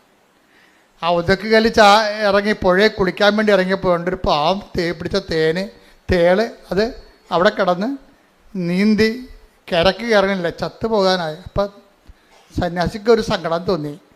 ആന ഒതുക്കുകയല്ലേ ഇരുന്നുകൊണ്ട് ആ തേള് പൊങ്ങിക്കിടക്കുകയല്ലേ വെള്ളത്തിൽ. അപ്പം അതിൻ്റെ കൂടി കൈ കൊണ്ടുവന്ന് തേളിനെ പൊക്കിയെടുക്കുക ഒറ്റ കുത്ത്. അപ്പോൾ സന്യാസി പറഞ്ഞു, എടാ ഞാൻ നിന്നെ രക്ഷിച്ചില്ല, നീ മരിക്കാൻ പോകുമ്പോൾ എന്നിട്ട് നീ എന്നെ കുത്തിയാന്ന് പറയുമ്പോൾ തേളിന് ഭയങ്കര സങ്കടം. എന്താ കാര്യം? ഞാൻ തേളല്ലേ എന്ന് കുത്താതിരിക്കാൻ പറ്റുക? അത് സന്യാസിയാണെന്ന് പറഞ്ഞാലും തേളിനെ കുത്താതിരിക്കാൻ പറ്റത്തില്ല. നമ്മൾ എത്ര നന്മ ചെയ്താലും ചില ആൾക്കാർ നമുക്കിട്ട് പണി തരും. അതിനാണ് തേളെന്ന് പറയണത്. അതാണ് ലൂക്ക 10:19. എന്താണ്? ഇതാ പറഞ്ഞ ഇതാ സർപ്പങ്ങളുടെയും തേളിന്റെയും ശത്രുവിന്റെ സകല. അപ്പൊ ശത്രുവിന് സകല ശക്തികളുണ്ടേ. ഇപ്പൊ ഈ മനുഷ്യന് 20 കൊല്ലമായിട്ട് സർട്ടിഫിക്കറ്റ് തിരുത്താൻ നടക്കുകയാണ്. ഈ വില്ലേജ് ഓഫീസർ മാറി വരുന്ന വില്ലേജ് ഓഫീസറും അതുപോലെ തന്നെ തഹസീൽദാരും RDO പറഞ്ഞ എല്ലാ പേപ്പറും കൊണ്ടുവന്നിട്ടും ഒരു മനുഷ്യനും ഒപ്പിടത്തില്ല. തട്ടി ആ ജീവിതം ഒരു പരുവത്തിലാക്കി. ഗതികിട്ട പ്രേതം പോലെ ഈ മനുഷ്യൻ ചെവി ചെമ്പരത്തിപ്പൂവും വെച്ച് നടക്കുകയാണ്, തെക്ക് വടക്ക് നടക്കുകയാണ്. അപ്പോഴാണ് അറിഞ്ഞത് ആലപ്പുഴത്തെ മാതാവ് സർട്ടിഫിക്കറ്റ് തിരുത്തണമുണ്ടെന്ന്. ആ മനുഷ്യൻ ഇവിടെ വന്ന് അമ്മയുടെ നിന്ന് ഉപ്പ് കൊണ്ടുപോയിക്കൊണ്ട് വില്ലേജ് ഓഫീസിൽ ഇട്ടേച്ച് വിശ്വാസപ്രമാണം ചൊല്ലി. അപ്പോൾ അയാൾ പറഞ്ഞു, ഞാൻ ഈ ഉപ്പിടുമ്പോൾ വിശ്വാസപ്രമാണം ചൊല്ലിക്കൊണ്ടിരിക്കുകയാണ്. എന്താണ്? യേശു കർത്താവാണ്. വില്ലേജ് ഓഫീസർ അല്ല കർത്താവ്, യേശുവാണ് കർത്താവ്. അതാണ്, യേശു കർത്താവാണ്. തഹസീൽദാരല്ല കർത്താവ്, ഗവൺമെൻറ് നിയമങ്ങളല്ല കർത്താവ്, യേശുവാണ് കർത്താവ്. അപ്പോൾ യേശു കർത്താവാണെന്ന് പറയുമ്പോൾ നിങ്ങൾ എന്ത് ചെയ്യണം? ഇത്രയും നാൾ നമ്മൾ മനസ്സിലാക്കി വെച്ചിരിക്കുന്ന അധികാരികളെയും കർത്താക്കന്മാരൊക്കെ ആ പീഠത്തിൽ നിന്ന് ഇറക്കി വെക്കണം. നിങ്ങളുടെ പല കാര്യങ്ങളും നടക്കാത്തതിൻ്റെ കാരണം നിങ്ങളെ പല ആൾക്കാരെയും ദൈവത്തിൻ്റെ സ്ഥാനത്തെടുത്ത് വെച്ചിട്ടുണ്ട്. അതാണ് പ്രശ്നം. ബൈബിൾ പറയുന്നത് എന്താണ്? ദൈവത്തിൻ്റെ സ്ഥാനത്ത് പീഠത്തേക്കേറ്റ് വെച്ചിരിക്കുന്ന അണ്ണന്മാരെല്ലാം താഴെ ഇറക്കണം. എന്താണ്? ഒരാൾ മാത്രമാണ് നിങ്ങളുടെ മരിച്ചിട്ട് ഉയർത്തുന്നേറ്റത്, ഒരാൾ മാത്രമാണ് നിങ്ങളുടെ ഭാരങ്ങളും പാപങ്ങളും ഏറ്റെടുത്തത്. അവരെ പിതാവാദ്യം മഹത്വപ്പെടുത്തി ഉയർത്തെഴുന്നേൽപ്പിച്ചപ്പോഴേ മരണത്തിന് ഞാൻ നാഥനായിരിക്കുന്നവനെ കർത്താവ്, അത് യേശു ക്രിസ്തുവാണ്. കൈയടിക്കട്ടെ.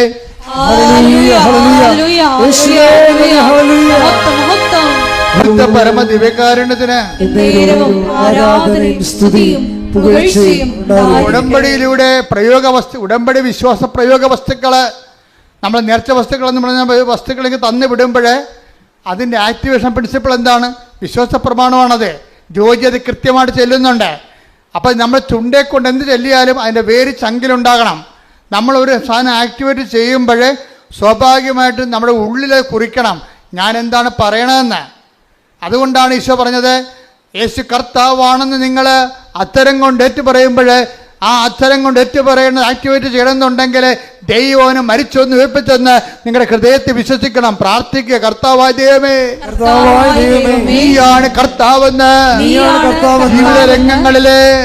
ജീവിത രംഗങ്ങളിലെ ഞങ്ങൾ ഏറ്റുപറയുന്ന ഓരോ ശ്വാസത്തിലും എന്റെ കർത്താവേ, എന്റെ ചങ്കല് ഞാൻ വിശ്വസിക്കുന്ന നിന്നെ പിതാവായ ദൈവം ഉയർപ്പിച്ചുവെന്ന് ഞാൻ നിന്റെ വിശ്വാസത്തിലെ ഉയർപ്പിന്റെ സാക്ഷിയായി ജീവിക്കുവാൻ സഹായിക്കണമേ.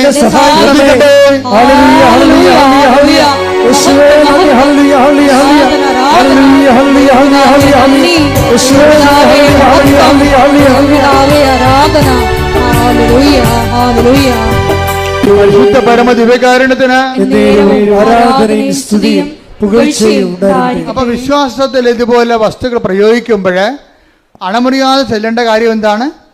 വിശ്വാസ പ്രമാണം. വിശ്വാസ പ്രമാണം ചെല്ലുമ്പോൾ നിങ്ങൾക്ക് എന്തൊക്കെ വേണം? 3 കാര്യങ്ങൾ വേണം. വിശ്വാസം വേണം, ദൈവസ്നേഹം വേണം, പ്രത്യാശ വേണം, ദൈവിക പുണ്യങ്ങൾ. ദൈവിക പുണ്യങ്ങൾ 3. അപ്പം വിശ്വാസ പ്രമാണം ചെല്ലുമ്പോൾ പട്ടിക പോലെ നമുക്കിങ്ങനെ യാന്ത്രികമായിട്ട് ചെല്ലാൻ പറ്റും. അപ്പം അത് ആക്ടിവേറ്റ് ചെയ്യത്തില്ല. വിശ്വാസ പ്രമാണം ചെല്ലുമ്പോൾ ഞങ്ങളൊക്കെ ചെല്ലണം. ഒരു വിശ്വാസ പ്രമാണം ചെല്ലിയാൽ ആ വിശ്വാസ പ്രമാണത്തെ സ്ഫോടകാത്മകമാക്കാൻ വേണ്ടിയുള്ള അതിൻ്റെ TMD ഉണ്ട്. അതെന്താണ്? ആ TMD എന്ന് പറയുന്നത് സ്ഫോടക വസ്തു എന്താണ്? വിശ്വാസം, പ്രത്യാശ, സ്നേഹം. ഇപ്പം ഇത് എന്താ വെച്ചാൽ ഈ TMD എപ്പോഴും റിവൈസ് ചെയ്തിരിക്കണം നമ്മൾ. അതിൻ്റെ കാര്യം ഇപ്പോൾ ദീർഘദൂര മിസൈൽ എന്ന് പറയത്തില്ലേ, 4000 അടിയൊക്കെ പോകണ അല്ലെങ്കിൽ 6000 അടിയൊക്കെ പോകണ അഗ്നിവീറൊക്കെ സംഭവം, അഗ്നിയൊക്കെ ഇല്ലേ. അപ്പോൾ അതിൻ്റെ സംഭവം വെച്ച് കഴിഞ്ഞാൽ അതിൻ്റെ ക്രയോജനിക് ഇന്ധനം ഭയങ്കര സമ്പുഷ്ടമായിരിക്കും. അത് റിഫൈൻ ചെയ്തിരിക്കണമായിരിക്കും. റിഫൈൻ്റെ ഫോർമുല വളരെ ഷാർപ്പായിട്ടുള്ള ഫോർമുല ആയിരിക്കും. ഇതുപോലെ നിങ്ങളുടെ വിശ്വാസം ഷാർപ്പാകുമ്പോൾ, നിങ്ങളുടെ പ്രത്യാശ ഷാർപ്പാകുമ്പോൾ അതിനേക്കാൾ അടിസ്ഥാനപരമായിട്ട് നിങ്ങൾ ഷാർപ്പാക്കേണ്ട ഒരു കാര്യം എന്താണ്? ദൈവസ്നേഹം. ദൈവബൈലെ ശ്രദ്ധിക്കുക. നിങ്ങൾ രോഗികളെ കാണാൻ പോകുന്ന വീട്ടുകാരോട് നിങ്ങൾ പെരുമാറുന്നു, അഗതികളോട് പെരുമാറുന്നു, നിങ്ങൾ കർത്താവിൻ്റെ തിരുസന്നിധിയിൽ ആചാരാനുഷ്ഠാനങ്ങളുടെ പ്രാർത്ഥനാവിധികളിലൂടെ ജീവിക്കുന്നു, സുവിശേഷം നിങ്ങൾ കൈമാറാൻ വേണ്ടി പത്രങ്ങൾ കൊടുക്കുന്നു, പത്രത്തെക്കുറിച്ച് വിശദീകരിച്ച് കൊടുക്കുന്നു. അതെല്ലാം ചെയ്യുമ്പോഴെല്ലാം നിങ്ങളുടെ മനസ്സിൽ അടിസ്ഥാനപരമായ ഓരോ ദിവസവും സ്നേഹത്തിൻ്റെ ലെവല് കൂടി വരണം. അത് നിങ്ങൾ ഇൻട്രോസ്പെക്റ്റ് ചെയ്യണം. ഓരോ കാര്യം ഓരോ ദിവസം ചെല്ലും തോറും ദൈവത്തിൻ്റെ സ്നേഹം എന്നിൽ കൂടുന്നുണ്ടോ? അതാണ് ഇതിൻ്റെ വെല്ലുവിളി എന്ന് പറയുന്നത്. ഉടമ്പടി വ്യക്തി മെനയമന ചെയ്യണമെന്നുണ്ടെങ്കിൽ ഓരോ ദിവസവും ദൈവസ്നേഹം കൂടിക്കൊണ്ടിരിക്കും. ഇപ്പം ഞാൻ അച്ഛനായിട്ട് 39 കൊല്ലമായില്ലേ, 30 കൊല്ലം അടിക്കടി ദൈവസ്നേഹം കൂടിയിട്ടുണ്ട്. അതുകൊണ്ടല്ലേ അത് നമ്മളിങ്ങനെ പുതിയ കാര്യങ്ങളൊക്കെ അമ്മ പ്രത്യക്ഷപ്പെടുന്നതും അതുപോലെ തന്നെ പുതിയ ഉടമ്പടി തരണതും 10,000 രക്ഷപ്പെടുന്നത് എന്തുകൊണ്ടാണ്? നമ്മുടെ കാലത്തിന് ആനുപാതികമായിട്ട് നമ്മൾ ദൈവത്തിൽ വളരണം. അതിന് ഏറ്റവും വലിയ മാർഗം എന്ന് വെച്ചാൽ ദൈവസ്നേഹം കിട്ടുമെന്ന് കണ്ട എൻ്റെ മക്കളെ, ചില വെള്ളമടിക്കാരുണ്ടല്ലോ, മരണ വീട്ടിൽ നിന്ന് മാറത്തില്ല. അന്ന് വരെ ആ വീട്ടുകാരോട് യാതൊരു സ്നേഹമില്ല അവർക്ക്. അപ്പം അവിടെ മരിച്ചു കഴിഞ്ഞാൽ പൊരിഞ്ഞ സ്നേഹമായിരിക്കും. നമ്മൾക്ക് മരിച്ചാനോടുള്ള താല്പര്യം കൊണ്ടാണ്. അങ്ങനെയല്ല, ആ രാവിലെ പോയി നിൽക്കണത് വൈകുന്നേരം വരെ എല്ലാ ചവപ്പെട്ടിക്ക് ഓടുന്നു, റീത്തിനോടുന്ന്, ഉടുപ്പിനോടുന്ന്, പന്തലിടാൻ കൂടുന്നു, കസരെടുത്ത് വെക്കുന്നു. ഭയങ്കര പരിപാടിയായിരിക്കും. എല്ലാം കുഴിച്ചിട്ട് കഴിയുമ്പോൾ സന്ധ്യയൊക്കെ സെമിത്തേരിയിൽ ഇവരും ഉണ്ട്. ആ വീട്ടുകാരെല്ലാം ബന്ധുക്കളെല്ലാം പോയാലും ആ വീട്ടുകാരുടെ കൂടെ ഈ കക്ഷിയും ഉണ്ടാവും. അപ്പോൾ അവർ ഒറ്റ ചോദ്യം ചോദിക്കത്തുള്ളൂ, അപ്പം എങ്ങനെയാണെന്ന് ചോദിക്കും. എന്നുവെച്ചാൽ വാട്ടിസ് എവിടെ നിന്നാണ് മേടിക്കണമെന്നാണ് ചോദിക്കണേ. അതിനത് അപ്പോൾ ഇത്രയും നേരം ചെയ്ത പണി എന്തിനു വേണ്ടിയാണ്? ഈ അപ്പം എങ്ങനെയാണെന്ന് ചോദിക്കാൻ വേണ്ടിയാണ്. വൈകിട്ട് എന്താ പരിപാടി എന്ന് ചോദിക്കില്ല, അതുപോലെയാണ് പരിപാടി. അപ്പം അതുപോലെ ഈ മദ്യത്തോട് കാണിക്കുന്ന ആക്രാന്തം പോലെ തന്നെ ആയിരിക്കണം. അതിനേക്കാൾ ടോപ്പ് ആക്രാന്തമായിരിക്കണം നിങ്ങൾ എന്ത് ചെയ്താലും ദൈവസ്നേഹത്തിന് കൊടുക്കേണ്ടത്. മനസ്സിലായി? എന്ത് ചെയ്താലും. അപ്പം നിങ്ങൾ ഓർക്കണം, ഇപ്പം ഈ കൊച്ചുകൂട്ടം നേടിപ്പെടുന്നത് നമ്മുടെ ഒരു ക്രൂവാണ്, നമ്മുടെ സഹപ്രവർത്തകരാണ്. ഈ കക്ഷി മരക്കുരിശും പിടിച്ചുകൊണ്ട് 3 ദിവസം നടന്ന് എവിടെ പോയി? മലയാറ്റൂർ പോയി. അപ്പോൾ മലയാറ്റൂർ പോയിച്ചും ഈ കക്ഷി നല്ല വർഷങ്ങളായിട്ട് പോണതാണ്. അപ്പോൾ ഇന്നലെ എന്നോട് പറയുമായിരുന്നു, അക്കാ ഞങ്ങളുടെ കയ്യിൽ ഒരു വാച്ചുണ്ട്. അപ്പം ഞങ്ങൾ ഒരു നടന്ന് വെച്ച് വാച്ചിട്ട് നോക്കും എത്ര കിലോമീറ്റർ നടന്നെന്ന് വാച്ച് പറയുമെന്ന്. അതനുസരിച്ച് അത്രയും കലോറികൾ കത്തി മാറും. 2 ലക്ഷം സ്റ്റെപ്പുണ്ട് ഇവിടുന്ന്. അപ്പോൾ ഈ വാച്ചോട്ട് നോക്കിയപ്പോൾ മനസ്സിലായി മലയാറ്റൂർ എത്തിയപ്പോൾ 2 ലക്ഷം സ്റ്റെപ്പ് നടന്നിട്ടുണ്ട്. അപ്പോൾ ഇടയ്ക്കിടയ്ക്ക് വാച്ച് നോക്കിയിട്ട് എത്ര സ്റ്റെപ്പ് നടന്നു എന്ന് നോക്കണ്ടേ? ഇത് തന്നെയാണ് ഉടമ്പടി ജീവിതമെന്ന് പറയണത്. എന്താ കാര്യം? ഓരോരോ കാര്യങ്ങളും ചെയ്ത് വെച്ചും ദൈവസ്നേഹത്തിൽ എന്തുമാത്രം മുന്നോട്ടായെന്ന് നോക്കണം. പിടികിട്ടില്ലേ? ഓരോരോ ഘട്ടങ്ങൾ പിന്നിടുമ്പോഴും ഓരോരോ ഉടമ്പടി എക്സസൈസ് ചെയ്ത് കഴിയുമ്പോഴും ദൈവസ്നേഹത്തിൽ നിങ്ങൾ എന്തുമാത്രം വളർന്നുവെന്ന് നോക്കണം. അങ്ങനെ ദൈവസ്നേഹത്തിൻ്റെ വളർച്ച ഒരു ആക്രാന്തം വെച്ച് കഴിഞ്ഞാൽ ബാക്കി 2 ഓട്ടോമാറ്റിക്കായിട്ട് സെറ്റ് ചെയ്യും. എന്തൊക്കെയാണ്? പ്രത്യാശയും അതുപോലെ തന്നെ വിശ്വാസവും. നിങ്ങൾ വിശ്വാസത്തിന് അമിത പ്രാധാന്യം കൊടുക്കരുത്. മനസ്സിലായി? അണ്ടേ കൊണ്ടേ വളവടക്കം വെക്കണവരിരിക്കും. വിശ്വാസത്തിനല്ല പ്രാധാന്യം കൊടുക്കേണ്ടത്. നിങ്ങൾ ദൈവസ്നേഹത്തിന് കാര്യം സ്നേഹമാണ് എല്ലാത്തിനെയും വലുതെന്ന് അത് ആര് പറഞ്ഞിട്ടുണ്ട്? പൗലോസ് അപ്പോസ്തലൻ പറഞ്ഞിട്ടുണ്ട് അല്ലേ? സ്നേഹം എല്ലാത്തിനെയും അതിജീവിക്കുന്നു പറയും. ഇപ്പോൾ വിശ്വാസം, പ്രത്യാശ, സ്നേഹം ഇത് ഏറ്റവും വലുത്. Take the word of God 1 Corinthians 13 ശ്രദ്ധിക്കട്ടെ. ഹല്ലേലൂയ. 1 കൊരിന്തോസ് 13:13. 1 കൊരിന്തോസ് 13:13. വിശ്വാസം, പ്രത്യാശ, സ്നേഹം ഇവ 3 നിലനിൽക്കുന്നു. ഒന്ന് പറഞ്ഞേ. വിശ്വാസം, പ്രത്യാശ, സ്നേഹം ഇവ 3 നിലനിൽക്കുന്നു. എന്നാൽ സ്നേഹമാണ് സർവോത്കൃഷ്ടം. അപ്പൊ എന്താ പ്രശ്നം വെച്ച് കഴിഞ്ഞാൽ നിങ്ങളെ വിശ്വാസം ഫോക്കസ് ചെയ്യേണ്ട കാര്യമില്ല, പ്രത്യാശയെ ഫോക്കസ് ചെയ്യരുത്, പ്രൈമറി ഫോക്കസ് കൊടുക്കരുത്. നിങ്ങൾ ഓർക്കുക എങ്ങനെ വിശ്വാസം നടത്താൻ പറ്റുമോ, എങ്ങനെ പ്രത്യാശ ഉണ്ടാക്കാൻ പറ്റുമോ, അങ്ങനെ ചിന്തിക്കണ്ട. നിങ്ങൾ ചെയ്യേണ്ടത് എന്താണ്? സ്നേഹത്തെ അഡ്രസ്സ് ചെയ്യണം. അതിനാവശ്യത്തിന് ഏറെ പ്രോഗ്രാം ഉടമ്പടിയിലുണ്ട്. നിങ്ങൾ ചെയ്യുന്ന എല്ലാ കാര്യവും ദൈവസ്നേഹത്തിൻ്റെ ആ ഓരോ സ്റ്റെപ്പ് കൂടുന്നുണ്ടോ നോക്കിയാൽ മതി. എല്ലാ കാര്യവും ചെയ്യേണ്ടത് എന്താണ്? ദൈവസ്നേഹത്തോടെയാണ് ചെയ്യേണ്ടത്. അതൊക്കെ പ്രാർത്ഥിക്കുമ്പോൾ ചെയ്യേണ്ടത് എന്താണ്? IELTS പാസ്സാകണേ, വസ്തുവിക്കാൻ പറ്റണേ, മകളെ കെട്ടിക്കണമെന്ന് പറഞ്ഞുകൊണ്ട് ആക്രാന്തം കാണിക്കരുത്. ദൈവസ്നേഹം കൂടണമെന്നാണ് പറയേണ്ടത്. പകരം വേണ്ടത് എന്താണ്? ദൈവസ്നേഹം. ഒന്ന് പറഞ്ഞേ. കർത്താവേ, എന്റെ നിയോഗങ്ങളില് ഞാൻ എഴുതിയിട്ടിരിക്കുന്ന കാര്യങ്ങളില് നടക്കുന്ന പുരോഗതിയേക്കാൾ എന്റെ ജീവിതത്തില് ദൈവസ്നേഹത്തിന് പുരോഗതി ഉണ്ടാകാൻ ഓരോ ദിവസവും ഞാൻ ചെയ്യുന്ന പ്രവർത്തനങ്ങളെ എന്നെ അഭിഷേകം ചെയ്യണമേ.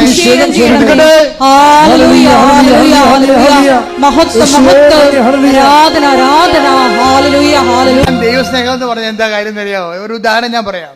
ഈ ജോജി ഉണ്ടല്ലോ, ഈ ജോജി ഒരു ദിവസം ചേർത്തല ബസ് സ്റ്റാൻഡ്, ഇവിടുന്ന് ഉടമ്പടി പുതുക്കി ചേർത്തല ബസ് സ്റ്റാൻഡിൽ ചെന്നപ്പോഴേ അവിടെ ഒരു കൃപാസനം പത്രം അവിടെ ഒരു റെയിൽവേ സ്റ്റേഷനിൽ ബെഞ്ചിലിരിക്കണേ. അപ്പോൾ ഉടനെ ജോജിയുടെ തൊണ്ടയിടറി എൻ്റെ അമ്മേ എന്ന് വിളിച്ചു. എന്താ കാര്യം? അത് ഒരു കൃപാസനം പത്രം അനാഥമായിട്ട് അവിടെ ഇരിക്കുമ്പോൾ അദ്ദേഹം അത് എടുത്തിട്ട് കൊണ്ടുപോയി അത് അർഹമായ കരങ്ങളിൽ കൊടുത്തിട്ട് അമ്മയെക്കുറിച്ച് സംസാരിച്ച് അയാളെ കൊണ്ട് ആ ഉടമ്പടി എടുപ്പിക്കാൻ പറ്റുന്ന പരുവത്തിലാക്കിയിട്ടാണ് ചേർത്തലയിൽ നിന്ന് പോയിരിക്കണത്. അത് പറയുമ്പോൾ ഈ മനുഷ്യൻ നിന്ന് കരയണിവിടെ. അതാണ് ദൈവസ്നേഹം എന്ന് പറയണത്. നിങ്ങളെ സാക്ഷ്യം കേട്ടാൽ മനസ്സിലാകും. ഈ പത്രം അനാഥമായി കിടക്കണ കണ്ടപ്പോൾ കരഞ്ഞു പോയൊരു മനുഷ്യനാണ്. ഞാൻ ചോദിച്ചു, ഇതെല്ലാം ചെയ്യണത് ദൈവസ്നേഹത്തോടെയാണ്. അല്ല ആക്കാനും വേണ്ടി ഒക്കാനിക്കണ പോലെ കുമ്പസാരക്കൂടിൻ്റെ അടിക്കൊണ്ട് തട്ടിവെച്ച് ഓടിക്കളഞ്ഞ പാർട്ടിയല്ല ഇത്. അങ്ങനെയുള്ള കണ്ടാമൃഗങ്ങൾ ഉടമ്പടി എടുത്തിട്ടുണ്ട്. ഇത് കൊടുക്കുമ്പോൾ ഒരു മിനിമം ദൈവസ്നേഹം നമ്മൾ തന്നെ ഗ്യാരണ്ടി ചെയ്യണം. ഇതെല്ലാം ചെയ്യണ കാര്യങ്ങളാണ്. എന്താണ്? കർത്താവേ, ഇത് വായിക്കുമ്പോൾ അങ്ങയെ അറിയാത്തത് അറിയുവാനും കഠിന മാനസ്ഥരുള്ളവർ മാനസാന്തരപ്പെട്ടുകൊണ്ട് കർത്താവിനെ സ്വീകരിക്കാനും അവരുടെ ജീവിതത്തിൽ വിശുദ്ധിയും ദൈവസ്നേഹവും പുലരുവാനും അവർ സുവിശേഷ സാക്ഷിയാകുവാനും അങ്ങനെ ദൈവത്തെക്കുറിച്ച് ചിന്തിച്ചാണ് ഓരോ ശുശ്രൂഷയും നമ്മൾ ഉടമ്പടി ചെയ്യുമ്പോഴാണ് നമ്മൾ എംപവർ ആകണത്. എംപവർ എന്താണ്? ഈ മനുഷ്യൻ അതുകൊണ്ടാണ് അയാളെ ഉപ്പ് വില്ലേജ് ഇട്ട് വെച്ചും നേരെ ചെന്ന് സാറിനോട് പറയണം, സാറേ എൻ്റെ സർട്ടിഫിക്കറ്റിൽ എൻ്റെ പേരിന് പകരം വേറെ പേരാണ് കിടക്കണത്, അതുപോലെ തന്നെ എൻ്റെ വീട്ടുപേരിനും തെറ്റുണ്ട്, ഞാൻ ഗതി പിടിച്ചിട്ടില്ല എന്ന് പറയുമ്പോൾ പറയും നിങ്ങൾ ഇന്ന പേപ്പർ കൊണ്ടുവന്നിട്ടുണ്ടോ? ഉണ്ട് സാറേ എന്ന് പറയും. അതായത് ഒറ്റ ദിവസത്തിനുള്ള ആ സബ്ജക്റ്റ് തിരുത്തി കൊടുക്കും. 20 കൊല്ലം ജോജി പറഞ്ഞ 15 ദിവസം എടുത്തോളെന്ന് പറഞ്ഞു. 15 ദിവസം എടുത്തോളെന്ന് പറഞ്ഞു. അതെല്ലാം വാങ്ങിക്കാനൊക്കെ ഒറ്റ ദിവസം എടുത്തു. പക്ഷെ 15 ദിവസത്തിനുള്ളിൽ അയാൾ ചെയ്തിട്ട് 20 കൊല്ലം നടക്കാഞ്ഞ കാര്യമാണ് 15 ദിവസത്തിനുള്ളിൽ നടന്ന് കൈ കിട്ടണത്. അതായത് നമ്മൾക്ക് എംപവറായി കഴിഞ്ഞാലേ നമ്മളിപ്പോൾ ദൈവത്തിന് തോന്നണം നമ്മൾ ദൈവത്തിൻ്റെ പുള്ളിയാണ്. അല്ല, നിങ്ങളുടെ വയറ്റിപ്പഴപ്പിന് വേണ്ടി ഇങ്ങനെ അലഞ്ഞു കെട്ടി ആലപ്പുഴ നടക്കണമെന്ന് തോന്നരുത്. അത് വയറ്റിപ്പഴപ്പിന് വേണ്ടിയേ അലഞ്ഞു കെട്ടി ആലപ്പുഴ നടക്കണം ദൈവത്തിന് തോന്നരുത്. ദൈവത്തിന് വേണ്ടി നമ്മൾ തയ്യാറാക്കി അരമുറുക്കി ഇറങ്ങിയിരിക്കണം ദൈവത്തിന് തോന്നിയാൽ പടപടാന്ന് നടക്കും ഈ സംഭവം. അതെന്താണ്? അത് അവസാനം വരെ നിൽക്കും. നീ കയറി ചെല്ലുന്ന ഇടങ്ങളിലെ കർത്താവ് എന്താ പറഞ്ഞത്? ഇതാ സർപ്പങ്ങളുടെയും തേളുകളുടെയും ശത്രുവിൻ്റെ സകല ശത്രുക്കളുടെ മേൽ ചവിട്ടി നടക്കാൻ ഞാൻ നിനക്ക് അധികാരം നൽകുന്നു. അപ്പം നിനക്ക് വിശ്വാസം മൂക്കുന്നതനുസരിച്ച് ദൈവസ്നേഹം വർദ്ധിക്കുന്നതനുസരിച്ചുകൊണ്ട് നിനക്ക് ദൈവത്തിന്റെ അധികാരമാണ് വർദ്ധിക്കുന്നത്. കൈയടിക്കട്ടെ.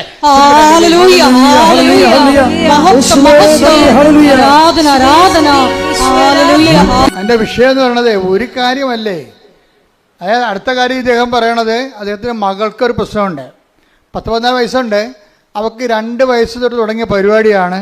ഭക്ഷണം കഴിക്കുമ്പോൾ ശ്വാസം അടച്ചു പോകും. ഭക്ഷണം കഴിക്കുമ്പോൾ ശ്വാസം അടക്കും. പിന്നെ തൊണ്ട കുരുങ്ങി ഛർദ്ദിക്കും.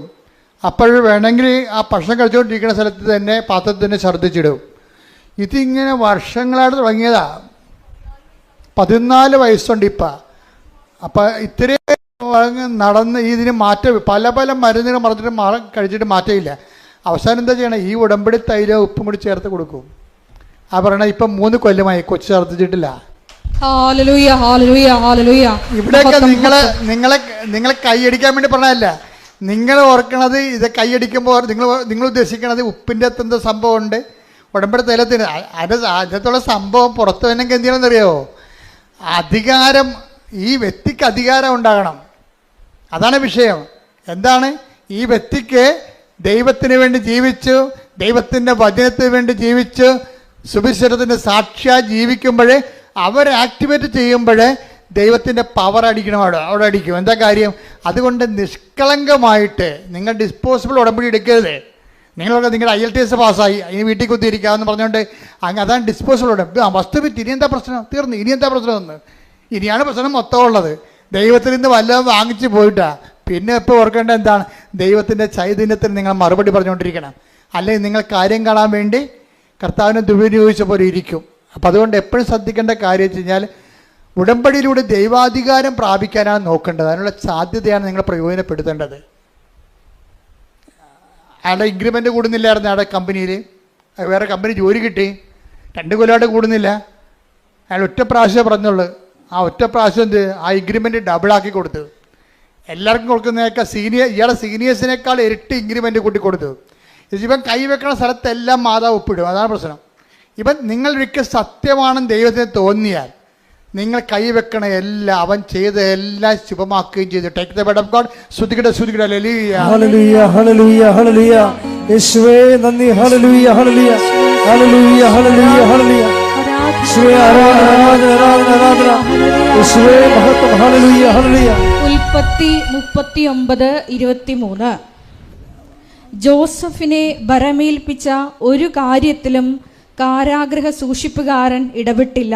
കാരണം കർത്താവ് അവൻ്റെ കൂടെ ഉണ്ടായിരുന്നു. അവൻ ചെയ്തതൊക്കെ കർത്താവ് ശുഭമാക്കുകയും ചെയ്തു. ഇതാ സംഭവം. ഇത് പ്രൊക്ലമേഷനിലുള്ള പ്രോമിസിലുള്ളതാ. ദൈവമായിട്ട് നിന്ന് ജീവിച്ച് ദൈവത്തിനെങ്ങാനും കണ്ണി പിടിച്ചു പോയാൽ പിന്നെ തിരിഞ്ഞു നോക്കേണ്ടി വരത്തില്ല. പിന്നെ എന്താ നിലപാടെന്താ? അവൻ എന്താ ജോസഫിനെ കുറിച്ച് എന്താ എഴുതിയിരിക്കണം എന്ന് ചോദിക്കേ.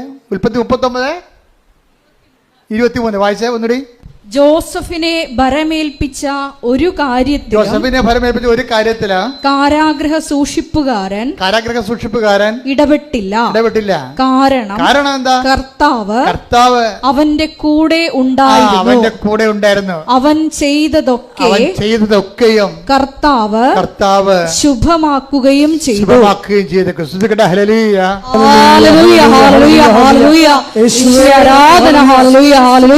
ഉടമ്പടി എടുത്ത് ഞങ്ങളോട് കൂടെ സഞ്ചരിച്ച് എല്ലാം ശുഭമാക്കുന്ന ദൈവമാതാവിന്റെ സാന്നിധ്യത്തിന് നന്ദി പറയുന്നു.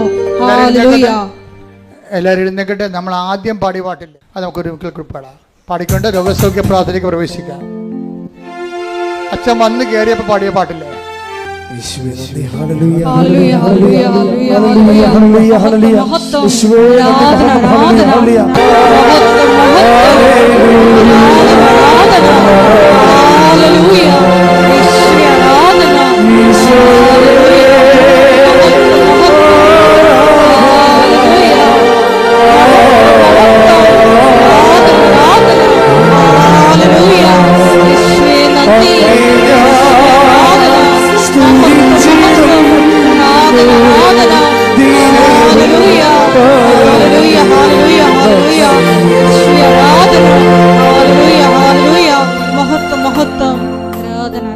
പരിശുദ്ധ പരമദിവ്യകാരുണ്യത്തിന് എന്നേരവും ആരാധനയും സ്തുതിയും പുകഴ്ചയും ഉണ്ടായിരിക്കട്ടെ.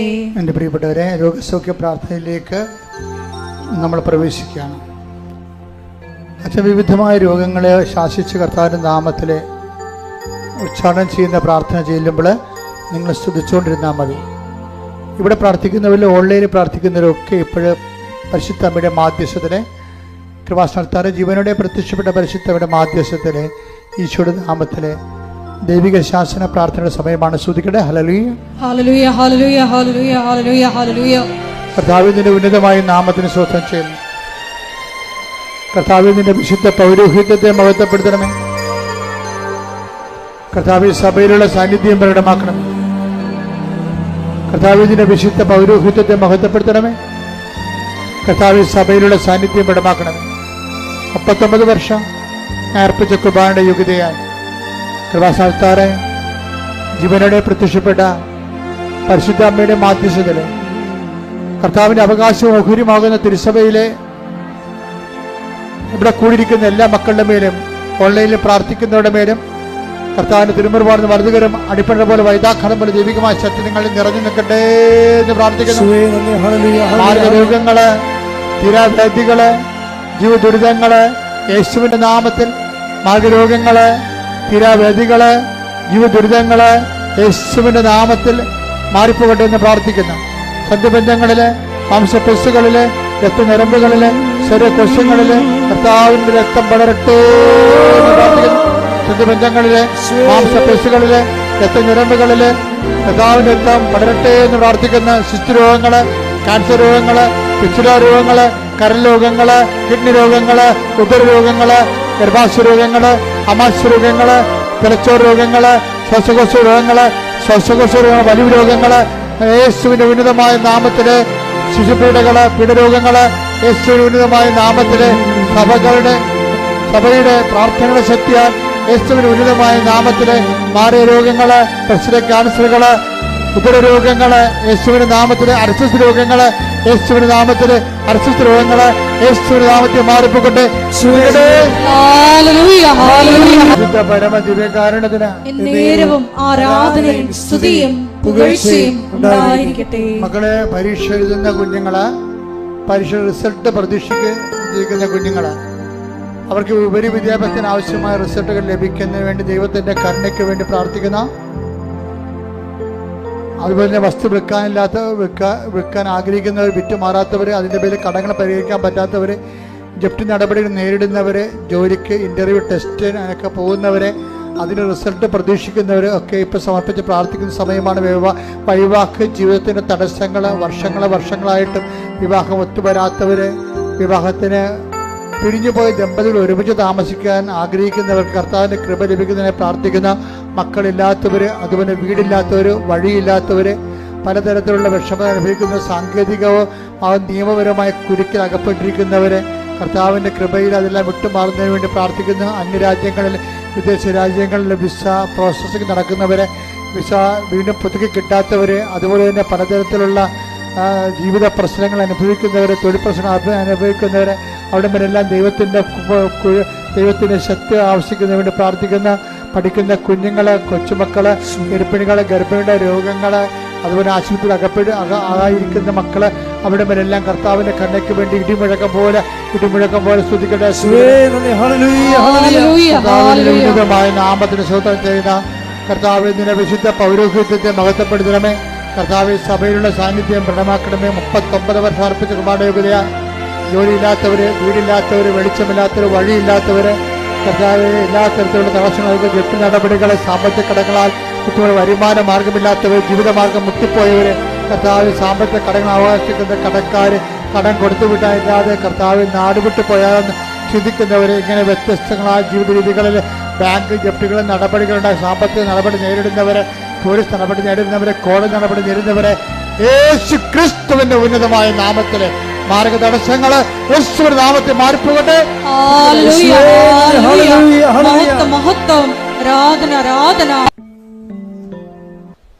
ഒരിക്കൽ കൂടി മരിയൻ ഉടമ്പടിയിൽ സമർപ്പിച്ചിരിക്കുന്ന എല്ലാ വിഷയങ്ങളും ദൈവമാതാവിന്റെ മധ്യസ്ഥയിൽ ദിവ്യകാരുണ്യ സന്നിധിയിൽ നമുക്ക് സമർപ്പിച്ച് പ്രാർത്ഥിക്കാം. ദൈവ സ്നേഹമാണ് ഏറ്റവും വലുതെന്ന് തിരുവചനത്തിലൂടെ ഈശോ വെളിപ്പെടുത്തുകയായിരുന്നു.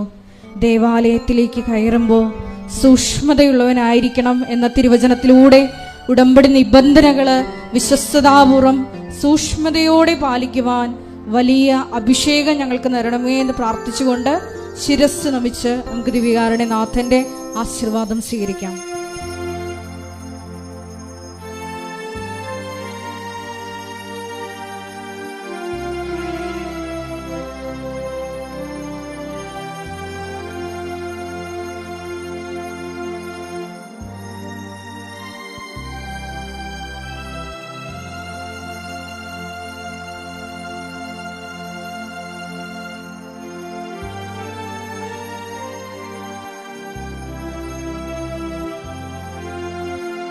പരിശുദ്ധ പരമ ദിവ്യകാരുണ്യമേ, എന്നുമെന്നും അങ്ങേക്ക് ആരാധന. പരിശുദ്ധ പരമ ദിവ്യകാരുണ്യമേ,